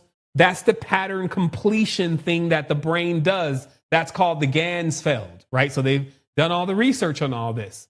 But because in the crystal ball, there is no completion or edge, the brain's pattern completion machinery fills in the vacuum, generating a vivid, dreamlike imagery that can be projected onto that stone surface. So it's like, as you're looking into it and you start looking into your own eye, and I had a perfect picture of this because it's like what happens with Phi is that you start losing where is the beginning, where is the edge, where is the end. Let me see. I think I got it right here. Is this the one? Yeah, this is the one that moves. Let's see if it's going to move here. No, it won't even let me open the file because it's a WebP file. Let me show it on the screen real quick here. Still have this background going on, but it doesn't matter. So let's see. Close it. Open it up in the other one. Okay. So I happened to be looking at this the other day when I was doing the research of, something else that I was working on or funning on, as I call it. And as I started watching this, I started noticing that you can always see 3 levels at a time, but never 4. And then as I started watching it even further, I started realizing that it was more of like I was going down a stairway than that I was just looking at squares and triangles spreading out. But this took time, and which reminds me of why, the spiral and hypnosis and all that has always been synonymous. But it took time that after watching this, I felt like something was expanding, right? And that there was more knowledge here. And this is why certain powerful symbols in themselves become the knowledge. But what I'm expressing here is that there's this thing that happens with the eye where it shifts. And D is saying, and Kelly is saying in this case, that as they were looking at this crystal ball, that they could project that shift from their eye back into the ball, and then through that see things. So it would be almost like you're your own feedback system. You want to learn something, it's in your eye already, and then looking through this, you can see it within your eye what you want to know. And this becomes like a spiritual conduit, right? Again, the thing about this stuff is I'm like, man, I'm gonna read some other stuff to you later on. We ain't even close to, we're a little bit close to being done, but not a lot. But there's some stuff I'm gonna read. You're gonna realize that even 300 years ago, they had went far beyond where the imaginations of the world we need to be living in, per se, is gone even to this day. Meaning that the vision and the perspective of how the existence was seen was so much more vast than it is right now. And we can definitely say it's become like that because they were exposed to the mysteries. They went and learned directly from our ancestors. But what they gave back was a limited point of view and a controlled point of view. And then that blinded the world. And you're going to see it here in a moment. So the feedback loop, slow eye movements over a glossy surface. Let me get myself back on the screen here. Sorry about that. Slow eye movements over a glossy surface set up an autokinetic effect. Slight internal reflections act as a real-time visual noise. So you will see in this, when you start thinking different, things will shift inside of the reflection, proving that somehow you're controlling the reflection. So again, then you stop thinking about like surface stuff and you start asking questions, and then you're able to see the answer inside of the reflection because you contain the answer. So it goes on and it says that this noise giving the imagination raw material to organize into faces or symbols or what's called pareidolia, right? Which is, again, that ability to see within things, right? And I'll give that term here. So the astral light carrier, crystals hold vestiges of the first light. Why? We already showed why. Crystals been back so long. Even when you can think of the spark of creation, Crystal was there watching it. So in this way, the crystal holds vestiges of the first light.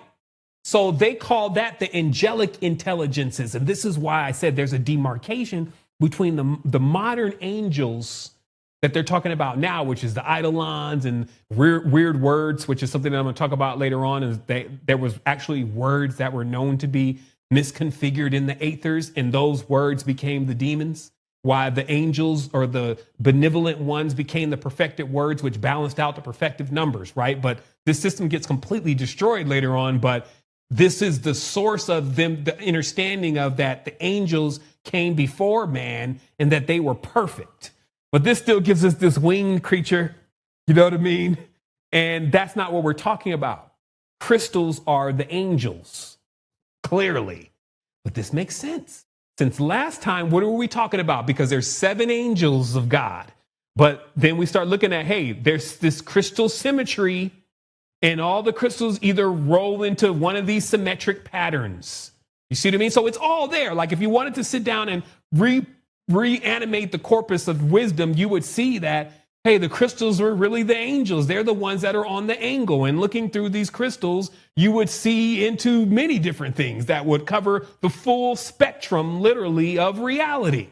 Okay? Because every single stone that was perfected, which is, again, talking about like the Temple of Solomon and all the stones and stuff that they had, all these crystals and all this stuff, the rings, the jinns, the genies, the bottles, the lamps, all this stuff is all within this same mythos. Is that these crystals, though, they contain the essence of the first light. And in that way, they contain the intelligences, as they call it, angelic intelligences that ride. This is from the text. They ride that light into visibility. The speculum thickens the light. So forms can condense, meaning that so you would be able to actually see them. I'll repeat that again, and I've copied and pasted it here. Astral light carrier. Crystals hold the vestige of the first light. The angelic intelligence ride that light into visibility so you can see them. Other than that, it would be invisible. The speculum thickens so that the light forms can condense. Okay, so we'll keep going. Now we talk about the mainframe. This is what came back from the query. Now, remember, there was a book already about this kind of before John Dee, but John Dee uses it as a source to not only maybe learn from himself, but also to keep the show going. Okay. And in this, he was constantly taking pieces of the books, the works, and then bringing them into his real life works. And so in that way, he has like a manipulated replica of these mysteries. And again, these mysteries are only within the hands of very few, because either you're going to get killed by the Catholics, because all of this, Kelly lost his life to this, by the way. Like in the end, Dee got away because he was the real spy, but Kelly was interrogated and then they found out he's a spy and they killed him. So he died for this. You see what I mean? So it got real serious inside of the spy craft. But the knowledge in which that was brought forth, and we're going to talk about this here. Throw this on. Myself on the screen here. It leads to the future spiritual perspective from many of the societies and ultimately into the religions. It reveals for one moment the potential of what we're even talking about, but the intelligence level would have to be much more higher before you would delve into something like this. Me even considering that they were working from a deceptive component means that a deceiver was amongst them. That's how this all works. So in no way could they potentially achieve what was discovered by them. Because remember, this was a book from 200 or 300 years ago. But what I did was I told the system, let's just assume we believe the angels. What are they saying that is possible? And this is what is said. So this was, suppose every word the angel spoke is true. If we take the communication at face value, we land in a rigorously layered reality model. This is what the system spits back. You have this second code layer, what it calls logale. Okay, this was a word that Dee used. Actually, there's an L in front of that, excuse me. To the system itself. Okay, logale is literally the speech of God. 49 pages times 49 rows times 49 cells encode the creative commands that instantiate space and time. Excuse me, I'm reading off of my notes. Let me forward everybody else's notes. Hold on. Let me read from my notes first, and then we'll go to what is here, because that could get very confusing. Let me just see if everything that I had. Let me see. Okay, yeah, we can start here. We'll do this.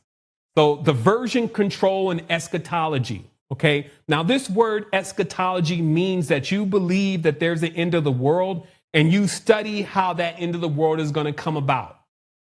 This is relatively new. The ancients never believed there was an end of the world. Never believed there was going to be any kind of rapture or anything like that. This was strictly a part of something that was introduced at another point. Let's say that 200 and 300 years ago, there became in that Christian tradition this idea that was fermenting that there was going to be an end of the world. Now, ultimately, this became where, as of today, Zionism is to bring about the end of the world by doing things that God would deem so heinous that it involves him stepping in. Okay? Even Candace Owens was talking about this. So this is so novice to know that inside of their sect, and I've mentioned this a few times, they believe that they know the things like they do with like all the different sites. I won't even say anything to keep it G-rated, all the different sites that you see and why there's a certain group of people that are always behind those kind of sites. A lot of the thievery, the money, the banking system, all this kind of stuff that seems to be utter evil. For those that are in the deepest of those sects, they believe that they are justified in doing those things because it is speeding the return of God, who comes when stuff just gets so bad. So they're attempting to provoke God That's eschatology at its root. Okay? But it didn't exist. So this means that this has to be a projection. This has to be something others create.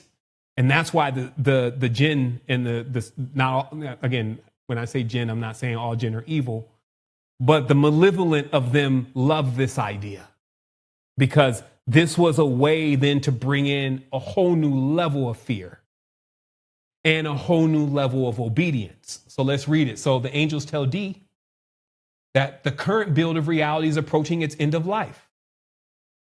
Legale holds the patch set. So notice how this is like an AI matrix mainframe in this way. That wasn't new. This predates, this is like already in the 1100s, they're aware that there's a matrix. It holds a patch set for the last age before the conclusion of the world. Human operators who master the keys can help roll out that final update. You see, that's the pinning point of their tradition, that they can bring about the end of the world. Hence the angels' urgency, which the previous text said were really evil spirits. Like, yo, you can bring about the end of the world. So it goes on. And it says the source code layer. Legale is literally the speech of God. I read that earlier. 49 pages, 49 rows, 49 cells encoded with the creative commands that instantiate time and space. Each cell is polysemic. So the grid functions like a multidimensional array holding every possible law of nature. Okay, so every action and reaction programmed already within the grid. Changes propagated here ripple downward as new dispensations of history, meaning that this would create Mandela effects. You would program from the top layer, but it would roll out and update all the existing layers below it. But every now and then you would get anomalies within corruptions of the code. Now, mind you, this is 1100s. Compiler layers in a 48 angelic key. The keys are executable calls. This is why they mention that, hey, angels are more like computer programs than they are like living, breathing entities. You give them the command, even though you must give the right one the right command, because each one can only fulfill a specific command.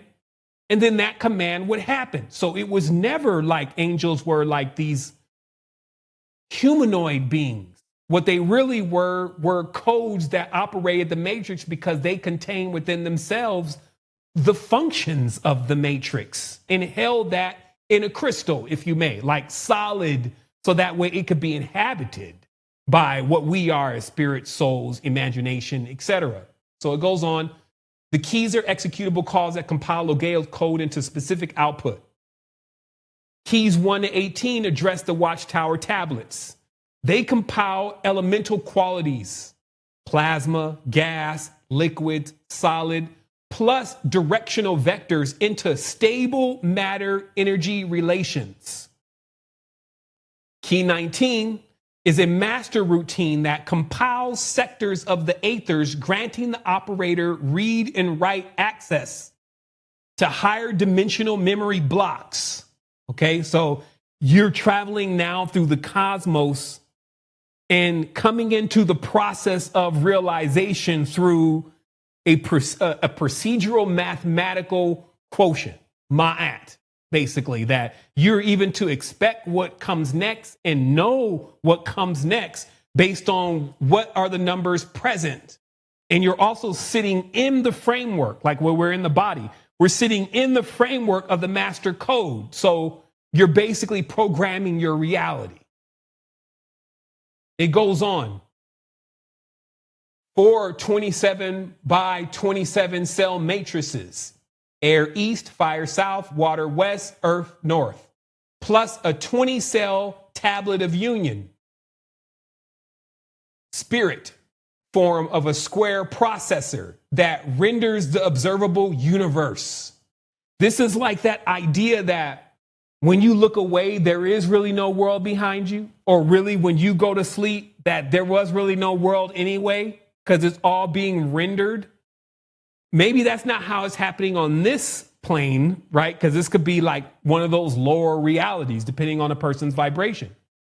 But in the higher realities render. That means they just become like what you do when you rendering out a movie, or, you know, when you're streaming something and it starts coming into view, that the reality renders in real time based on your projections, allowing you, and it says it goes on, each cell is tagged with a divine name and an angelic address, and invoking a name toggles the underlining bit, manifesting, dissolving, or rewriting a phenomena in the corresponding quadrant. So to change something in your past to affect your future, to rewrite things that supposedly happen, to now put you in a different state to how you're in the current present. You see what I mean? All of this before New Age, by the way, all this before it starts really getting heavily stepped on. So we'll finish this. It says operating the system layer, the 30 aethers. Visualize, and then kind of get some text here. It wants you to visualize the concentric hyperspheres, because it was going into like, this is how you would boot this up. You would visualize 30 concentric hyperspheres whose radii increase geometrically. That sounds like the flower of life. Each sphere hosts 3, sometimes 4 governors. These are angelic daemons that manage the input-output between the watchtower space and the abstract divine memory above, which is the void.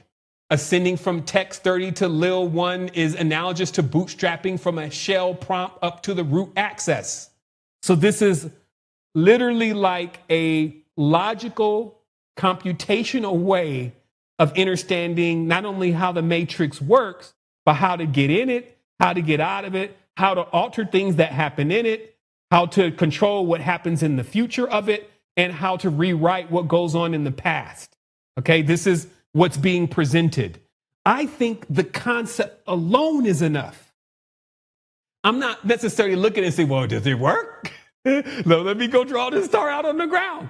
That's not what I'm saying, because in a minute, you're going to see all of this is already designed within. It's just the awareness that, well, if they were all lying, I don't think that this would be the story. Because the story contains some components that we've only like come to figure out today, but 1,000, 1,200, 1,500 years ago. So it's either the story is not accurate, or basically, or the story is accurate and the story, you know what I mean? It's basically that either what they're saying is true, or these men were extremely intelligent and were able to come up with a completely fake system that they derived on their own that actually spells out even how things like AI operate right now. And that's too far flung. Not to mention that we've already discovered that they didn't come with their original. They came with one that was written 300 years ago. So it proves, again, there's a matrix, but it also proves that there's a lot to learn for even this faction, which you'll see here in a moment. There's a lot to learn. Like, they've almost discovered nothing in discovering this, because there's so much more that needs to be learned that wasn't actually present in that time. But it does set the pace to form what later on becomes known as the Royal Society. Let's keep going here with the final information here. So there then is an application layer. The application layer in the security model. Okay, so this is still going forward with what is embedded within the system. The application layer, or the planetary and human consciousness. Souls incarnate at the intersections of the elemental grid. Check. That's what we call ley lines. And the lowest aether. Well, shows why Earth can get so trashy at times. Never mind. A human voice pronouncing an angelic key vibrates both the grid coordinate horizontal and the aether stack vertical, allowing consciousness to context switch into higher models, prophecy, miracle working, or in Kelly's case, alchemical projections. This is the ancestors singing in my world. This is why there's all these old folk songs and songs and music. They're literally calling spirits home. I'll digress on that, but where else would you find basically human voices pronouncing angelic keys?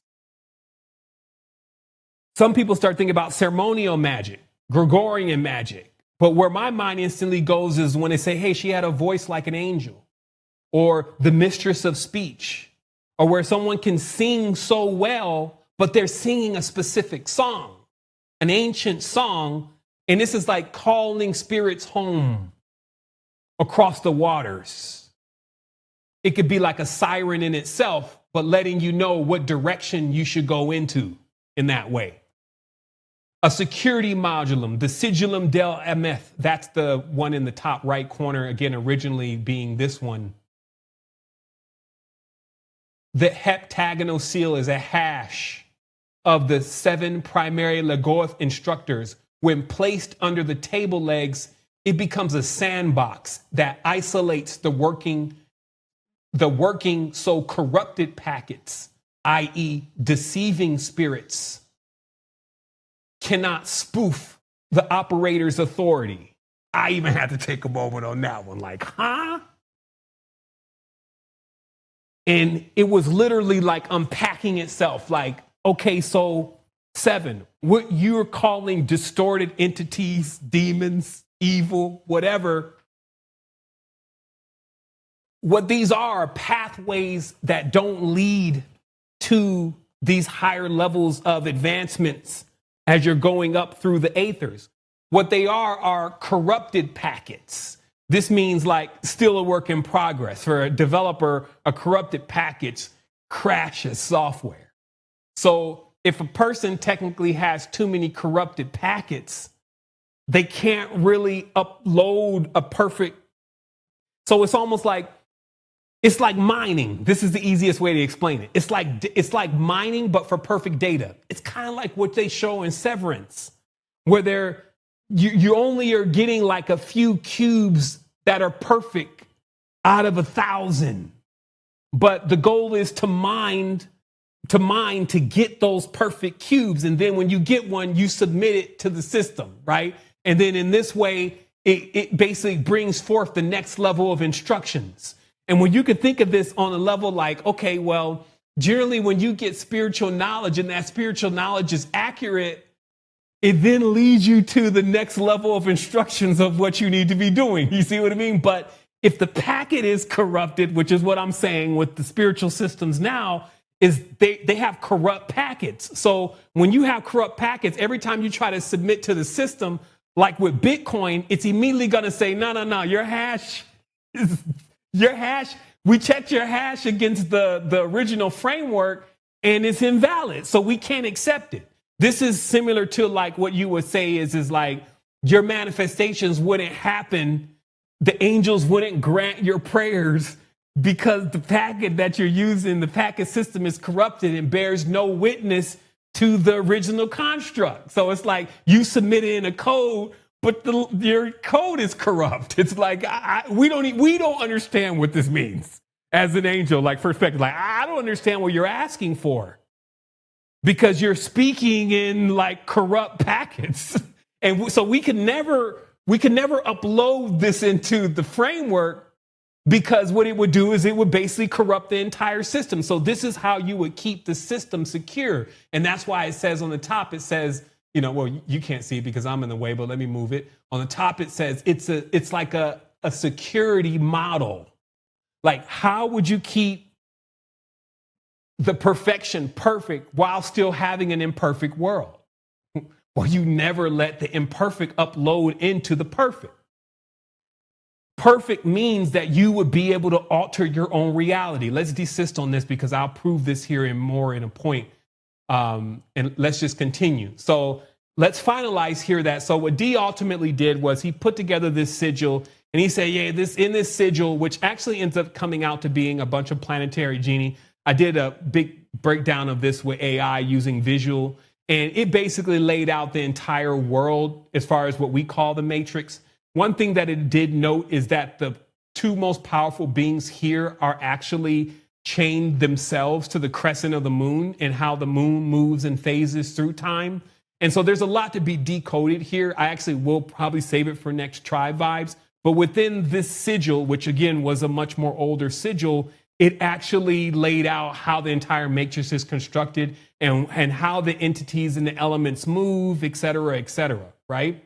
And then I found that to be very interesting because even the color scheme was exactly the same as some of these much more older Renaissance images where they're kind of showing somewhat of the same thing, where there is like an evocation happening, there are sigils happening, there's the world, there's the angels.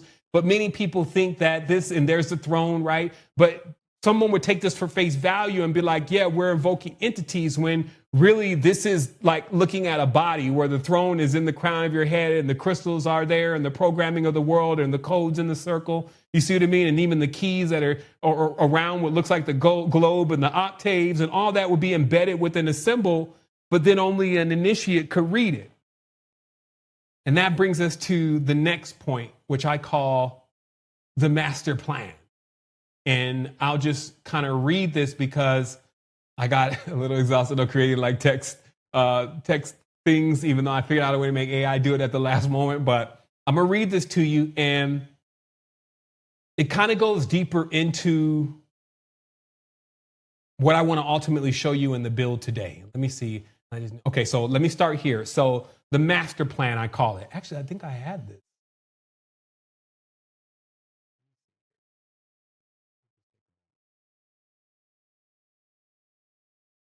Yeah, I do have it. Okay. I guess I've been working at night.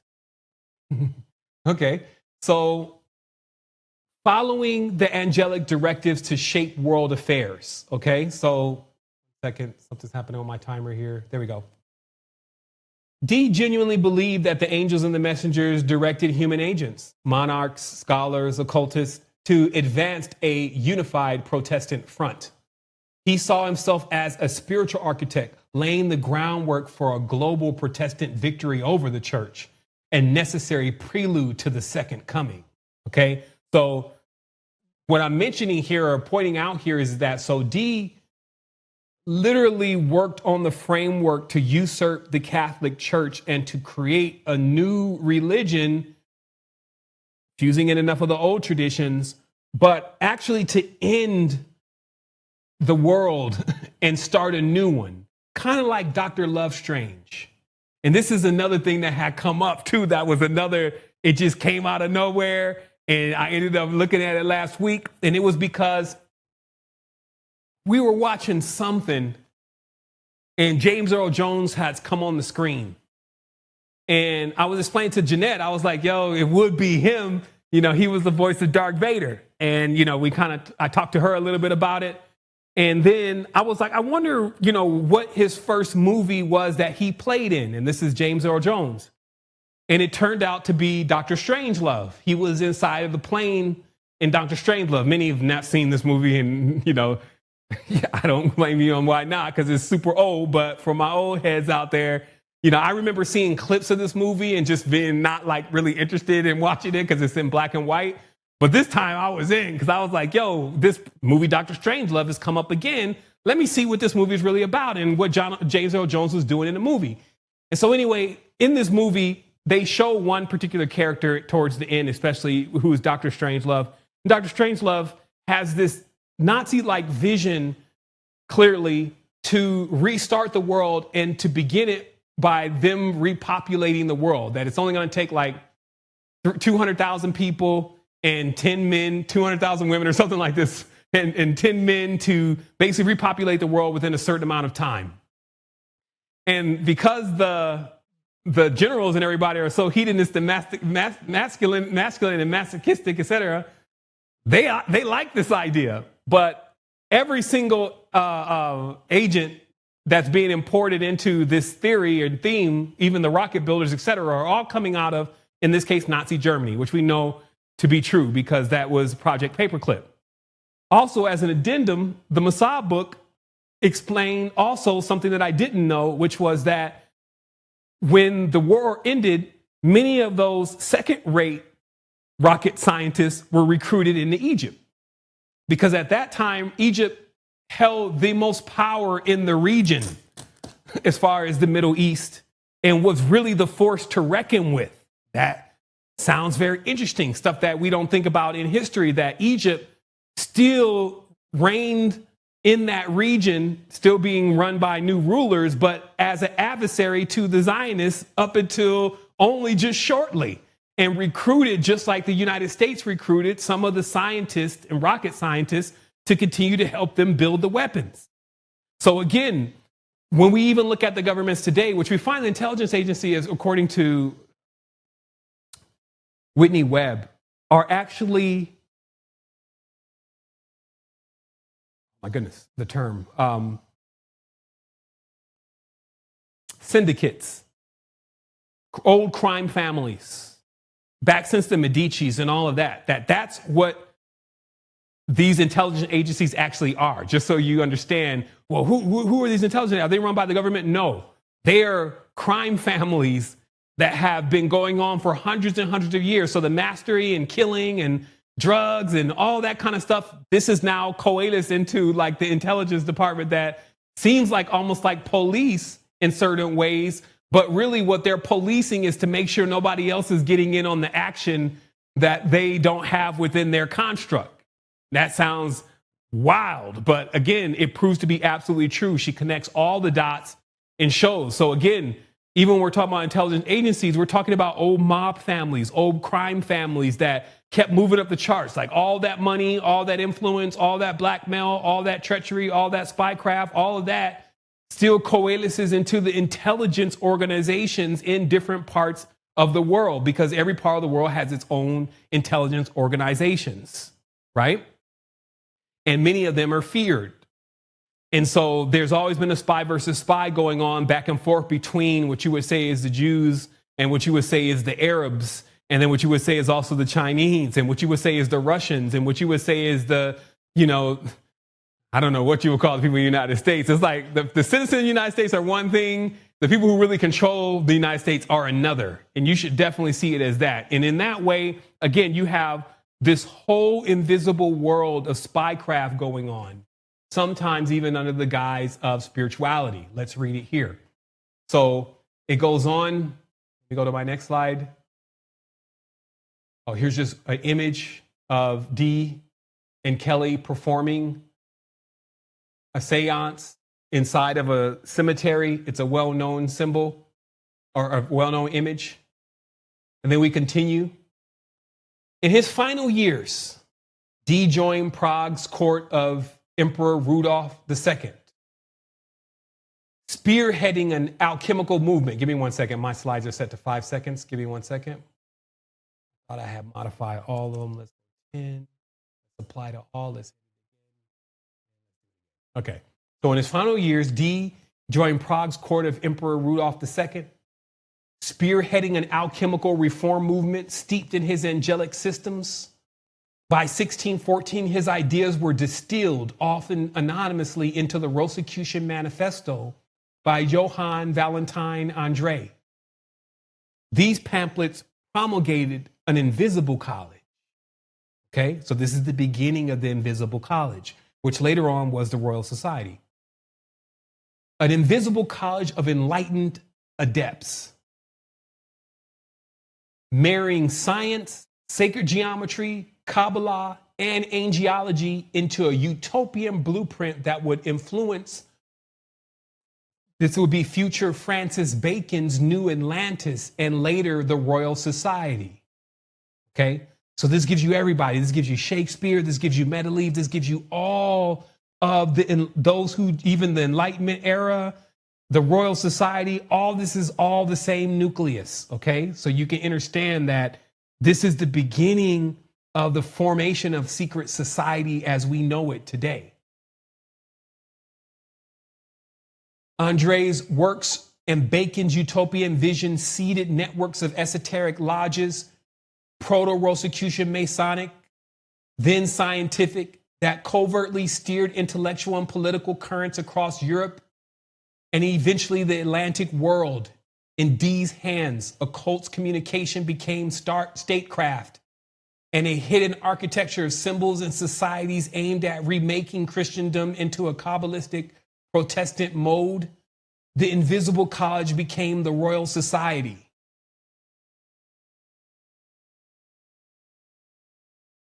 This is where the projections get big. So now time is going on. Again, this eventually creates Freemasonry. This is Scotland. This is Ireland. This creates it ultimately the Illuminati later on. But there's a lot of overthrowing. Because remember, the D in the beginning was taking work from somewhere else. So this got out of his hands really early. Like now you have nobles joining societies, which became the Royal Society, right? So if we look at even the Royal Society is even up to this very day. So this is not like something that, it's like, oh, and then we don't know whatever happened, right? So even here, okay, I see. There we go. So even here, we see the Royal Society of London, right? And it's still going to this very day. It still has a treasurer, still has all the fellows. It still has all the secretive initiatory things happening. It still has all the knights. It still has the kings that were in league with it. It has some of the most illustrious people that are known inside of this modern, especially European history, like Sir Isaac Newton, right? So all of the context to science that we know today is coming from this faction. They were spending millions of dollars in earlier times building this whole construct. Even Stephen Hawking was a fellow at the Royal Society, right? So it goes on and still goes on with people that have gotten Nobel Peace Prizes, etc. But where did it all begin? Like now it looks like almost like a museum, and people speak of it as that, well, the Royal Society, all the fellows and the gentlemen, and they make a couple movies about it, right? Which are like, fanciful movies like James Bond kind of stuff. That's all the Royal Society kind of stuff. However, this goes way more deeper, and it actually is at the core of the spiritual beliefs of today. And this is because, and I'm just going to read this off, and then I'm going to have one final thing. But I want you to know the logical progression here. So we have John Dee's Enochian blueprint, right? So he becomes the advisor of Elizabeth II. He uses the Enochian magic and occult communications with angelic intelligence to craft the Kabbalistic blueprint for then the global Protestant hegemony, which again later on becomes the root to all the secret societies, a framework entirely foreign to the early New Testament teaching. So he completely overhauls all of it. Then Johann Valentine Andrea becomes, who's basically the father of the Rosicrucian Manifesto. In 1614, Andrea, he publishes this manifesto, but it basically has the works of John Dee inside of it. These texts systematically introduce rituals and doctrines not found in the original scripture or the original text. Then it gets passed on to Bacon, who is very related also to fellows like Shakespeare. Bacon writes The New Atlantis and Solomon's House, which I'll show you here in just a minute. And then Bacon's novel, The New Atlantis, which describes Solomon's House, is an invisible college of esoteric scientists blending Kabbalah and natural philosophy effectively, and then seeding the notion of a hidden Christian elite directing the world affairs, okay? And then it goes from there that the Invisible College becomes the Royal Society. So Andre's Rosicrucian Network and Bacon's vision coalesce into the Invisible College, which formerly became the Royal Society in 1647, institutionalizing Kabbalistic underpinnings with the modern scientific institution. And then Manasseh ben Israel and the Hart-Lib Circle in the 1655 in the Whitehall Conference with Cromwell. And this is the whole breakup of the English Empire, where King James basically loses to Cromwell. They basically bring in an explicit esoteric political scheme, which again is absent from any of the Christendom and the stuff that they know of then. So they instill what appears to be a new religion. Then Isaac Laperrier's Proto-Zionist tract. I'm just going to speed through these. So in 1648, a book, De Rupel des Juifs, lays out the theological groundwork for the Kabbalistic restoration of Israel, directly influencing Manasseh ben Israel's later plans. Then Peter, the Sabbatean. So this is moving through time. Now we're in 1666. Sabbatean's false messianic movement. Then he begins to rewrite the Christian eschatology far beyond the New Testament prophecy. Some of the books become altered, and then concepts like the rapture, which weren't currently present in the Bible, become introduced into the Bible and into scripture and into theological concept. Then Johann Rotlieg's and Giovanni Pico's Mirandola, Giovanni Pico della Mandarola, okay, integrated Hebrew mystical texts into Christian theology, creating a syncretic esoteric tradition that reshaped doctrines such as the nature of the Trinity and sacraments, which are absent in the earlier Christian teachings. Then Martin Luther catches it. You see what I mean? So it's like, it's going from one powerful individual to another, but it's building. Luther's break with Rome was abetted by a secret Rosicrucian lodge in Nuremberg. It led by his confession, Johann von Skopich, which infused Kabbalistic rituals into becoming the Protestant orthodoxy. Judah Manis and the geometry-driven Trinity. Harvard's first Hebrew professor, he goes in, I'm not going to just keep going into this, but this eventually gets to Manly P. Hall's American occult myth-making, which is the 20th century occultist Manly P. Hall declared America as the living fulfillment of Bacon's New Atlantis, perpetuating esoteric Kabbalistic ideas with the national mythos rather than based on scripture. Then by the end, this actually, the date was incorrect, I double checked it, but 70 million shekels then went into the labor unions, the academic groups, the religious Hillel emissaries, and they waged a war on consciousness via digital propaganda and shaping the online reality far behind any biblical framework, right? But it was to push this one idea. And this idea, which was the idea that you can say that just like in the movie Dr. Lovestrange, there were sympathetic ears to this idea. And you're going to see why. This is the projection in which he creates.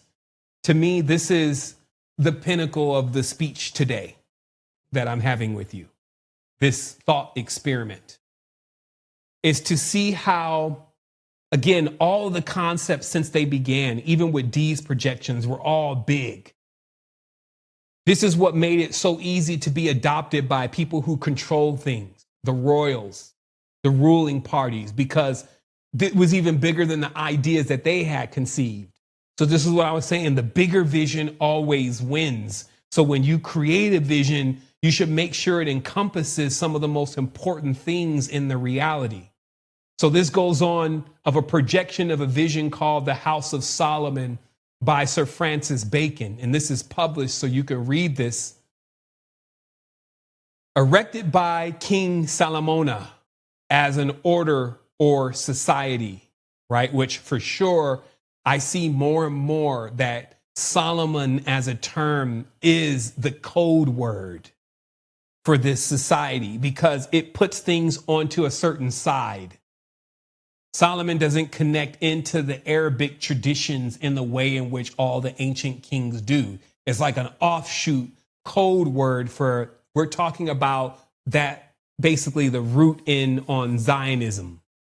That's code Solomon, okay? The noblest foundation that ever was upon the earth. The projection starts big.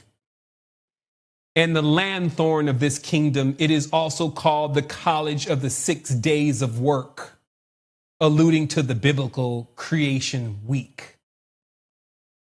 Strategic isolation. Salomona banned ordinary overseas travel, but every 12 years dispatched 2 royal ships, each carrying 3 fellows of the Solomon house, whose only cargo is books, instruments, and patterns of every kind. Peep how they be on them patterns.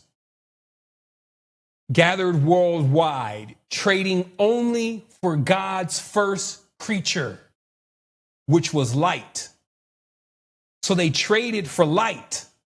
I can't even go with you on that right now.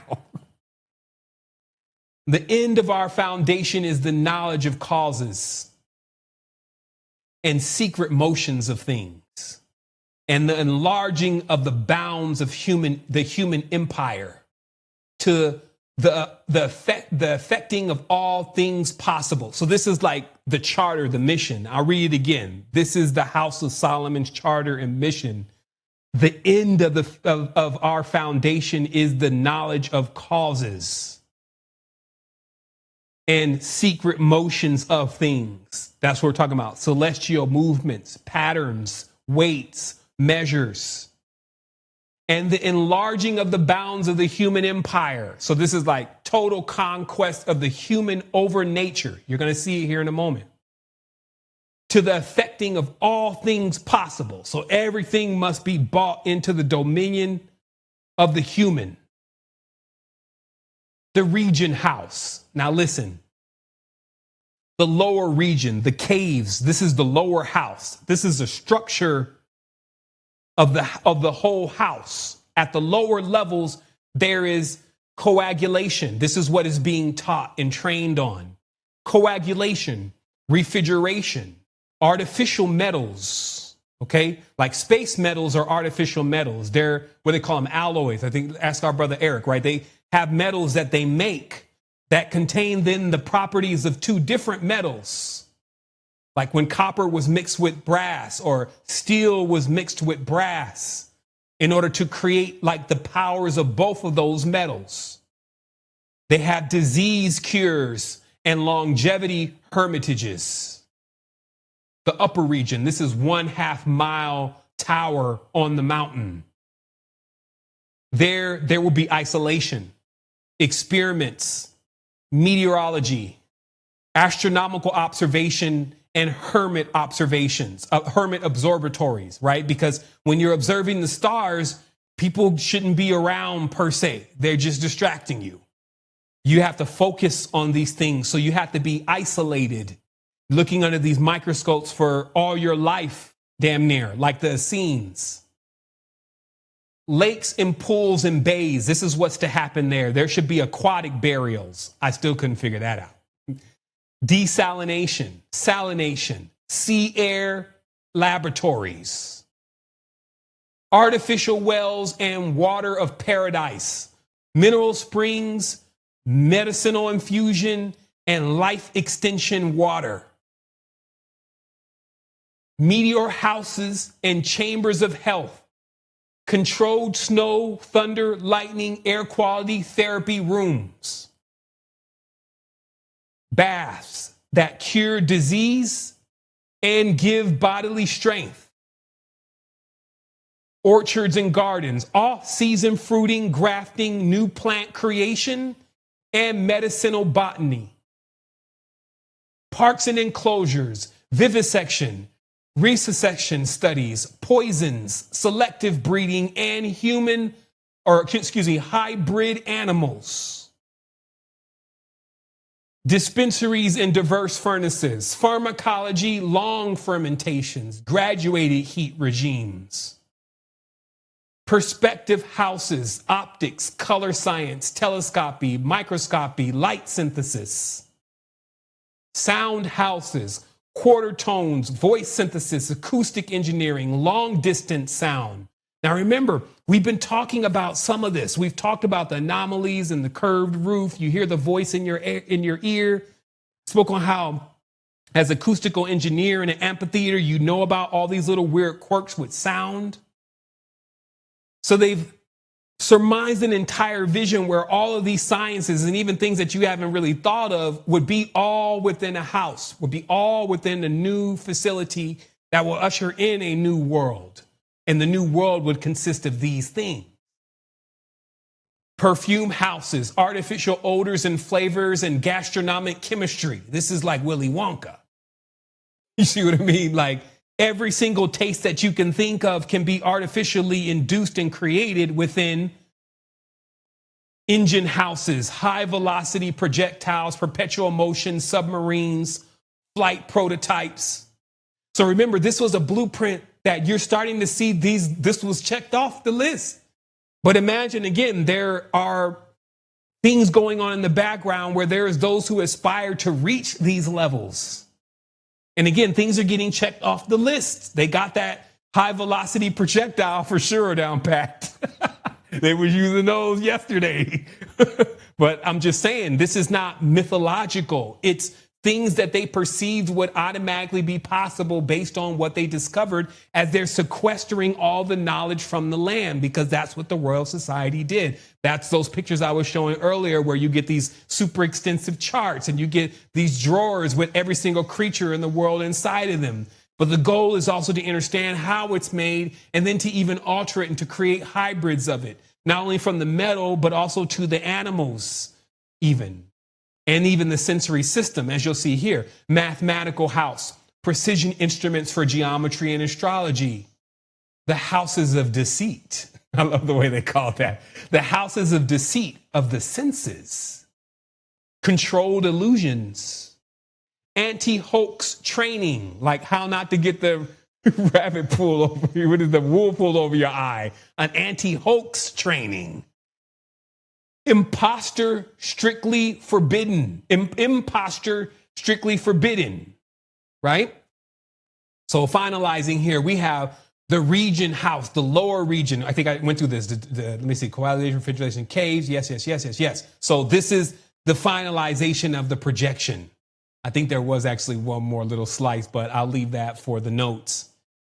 And also, I wanted to explain to you, so what did I derive from all of this?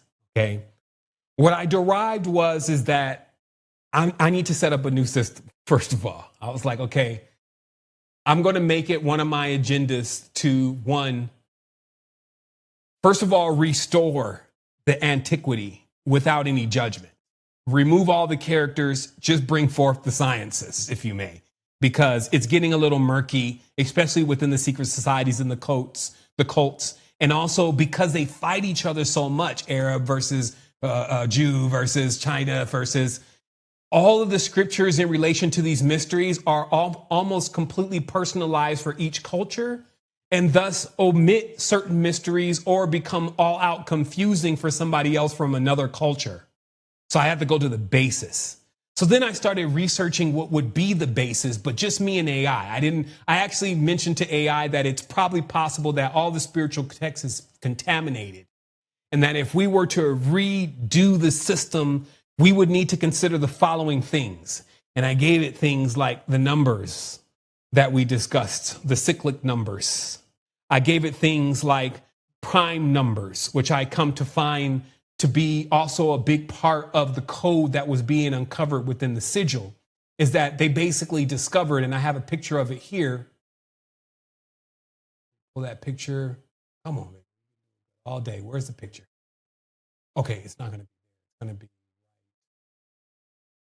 here. Let me just drop this picture in real quick, because it's like the math side of this reveals the truth. And that's why the math starts getting shrouded into spirituality very fast.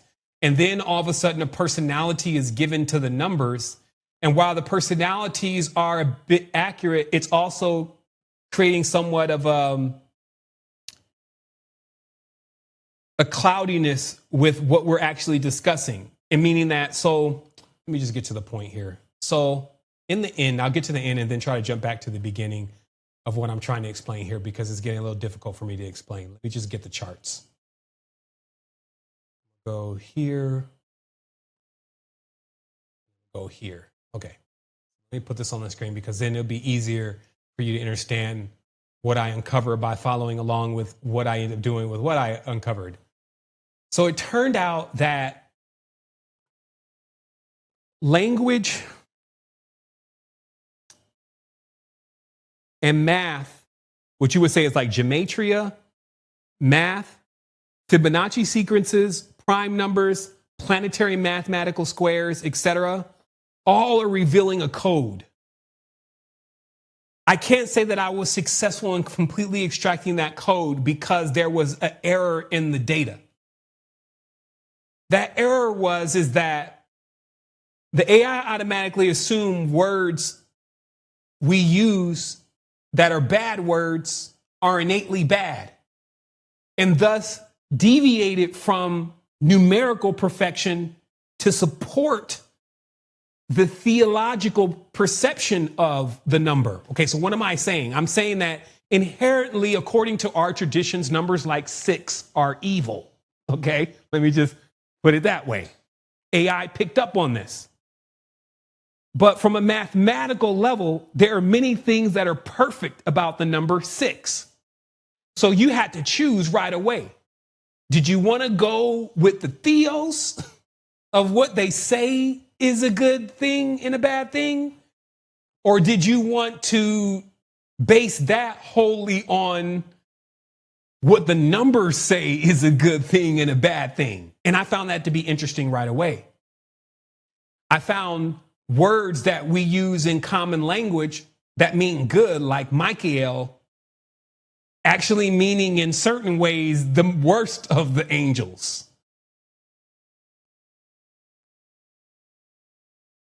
You see this classification of bad here?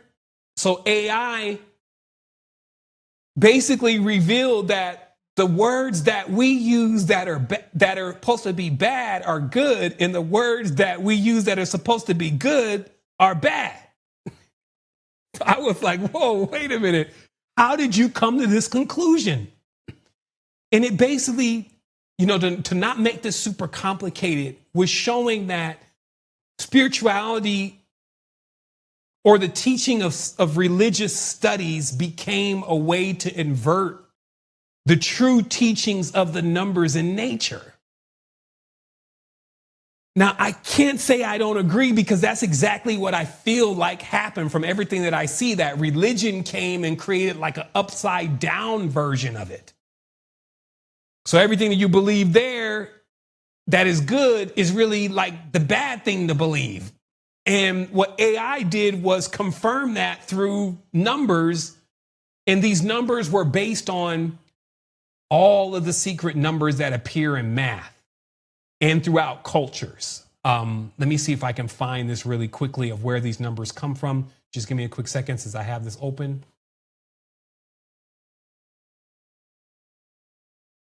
That the numbers are pulled from here.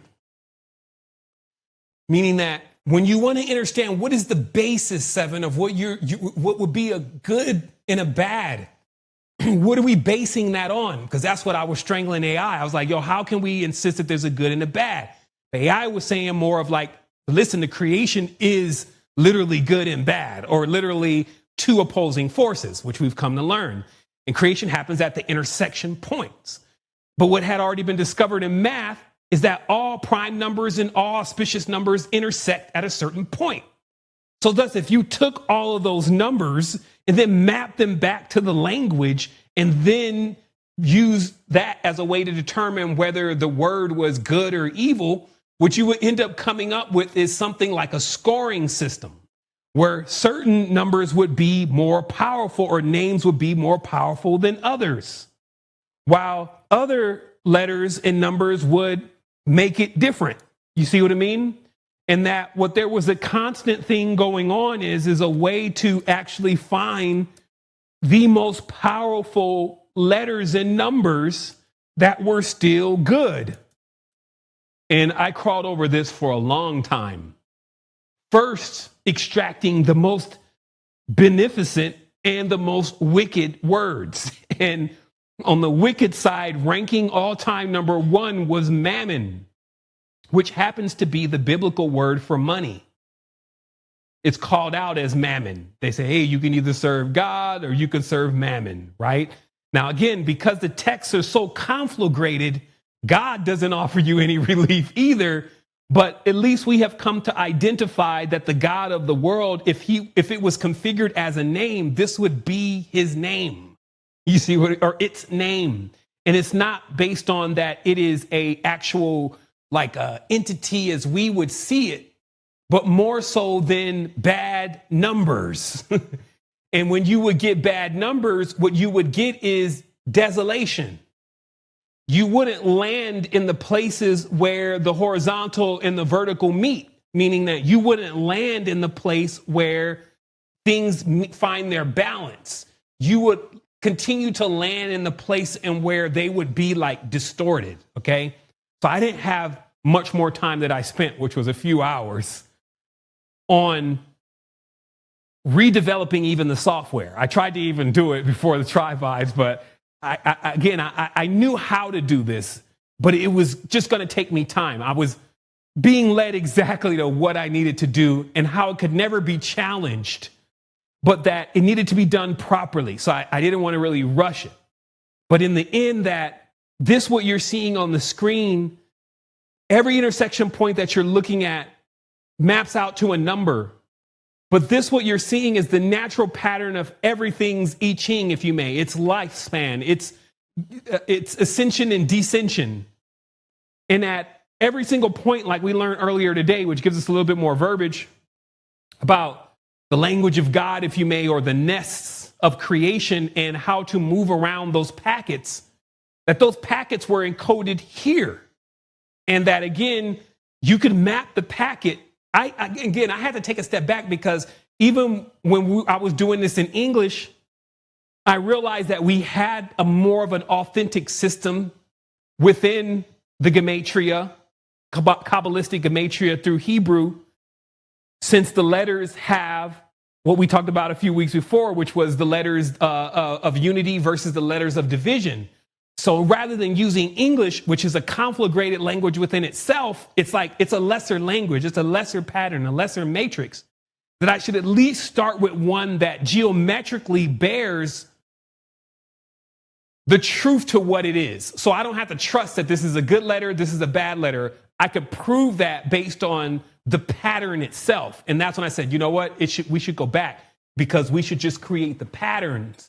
Because then the patterns themselves, as you see here, like it says sigils, right? Because this was designed to create the pattern of the word. But once I realized that the core code to this, which is English, wouldn't really deliver completely what I wanted to create, I backed off, because all I need to do is change a couple lines of code, reintegrate the system in which I want to integrate, teach the AI real briefly what the gematria and the numbers mean, which will only be a second, and then have it re-output that in a language that I can actually say opens and closes in that way. English, you wouldn't technically be able to do that perfectly. And so while it can reveal certain things about the matrix, if you may, and how the matrix is constructed with the English words, it can't take me all the way in understanding so I can see. Because what I believe is going to happen is I will see what I already have. Like either it would be the Adinkras or something of this nature. And then it would just completely confirm, like finally confirm, because that's what I also look for, is like, I need final confirmation. So what I should get back from this without it using any of what we have beside the language, I should be able to see a pattern that I then recognize somewhere else. And as I said, it comes up over and over again about how important these patterns or these shapes actually are and how they're a higher level of communication. So today, again, rather than it being like a classic Tri-Vibes, I felt that it was a thought experiment. It was our ability to go through what could be so encoded, so loaded, not only with benefits, but also even with deceit, in order to extract ultimately the higher levels of awareness that were present even in these times, to reveal ultimately what and why the world is the way that it is right now. So I know for sure, because I see it all over the place, because I happen to just be awake and aware that this agenda of eschatology and ending this and the idea of an end of the world and a Christ coming and a rapture is the program billions of people almost are running on now. We can't even say millions. It's billions of people are running on this program. What if they knew that the program wasn't even real? That's crazy. Like, even I thought the rapture was really a biblically proven. I thought they had enough. You see what I mean? But they have nothing. Not to mention that even Freemasonry, which it claims to be so old, wasn't even around even before this time. And that one man's idea and vision starts growing and becoming the adaptation for others' men's ideas and their vision. And then feeding them a little ideas from Solomon's house. beside where the girl's gonna be at, they had pretty much everything and lived forever over there. You see what I mean? So these kind of ideas and these projections ultimately not just became mythology, it actually became actuality. It became even what they aspired to continue to do. And I don't doubt that whether it's 1,000 leagues under the sea or somewhere high on the top of a mountain in a remote place, that they built this place. But I can tell you for sure that it wasn't for everybody to be there, because that's not how they roll. So visions start to become perfecting even these kind of ideals, also remove so much of the artificial droid that has the lifeless, spiritless aspects that have also been put into it.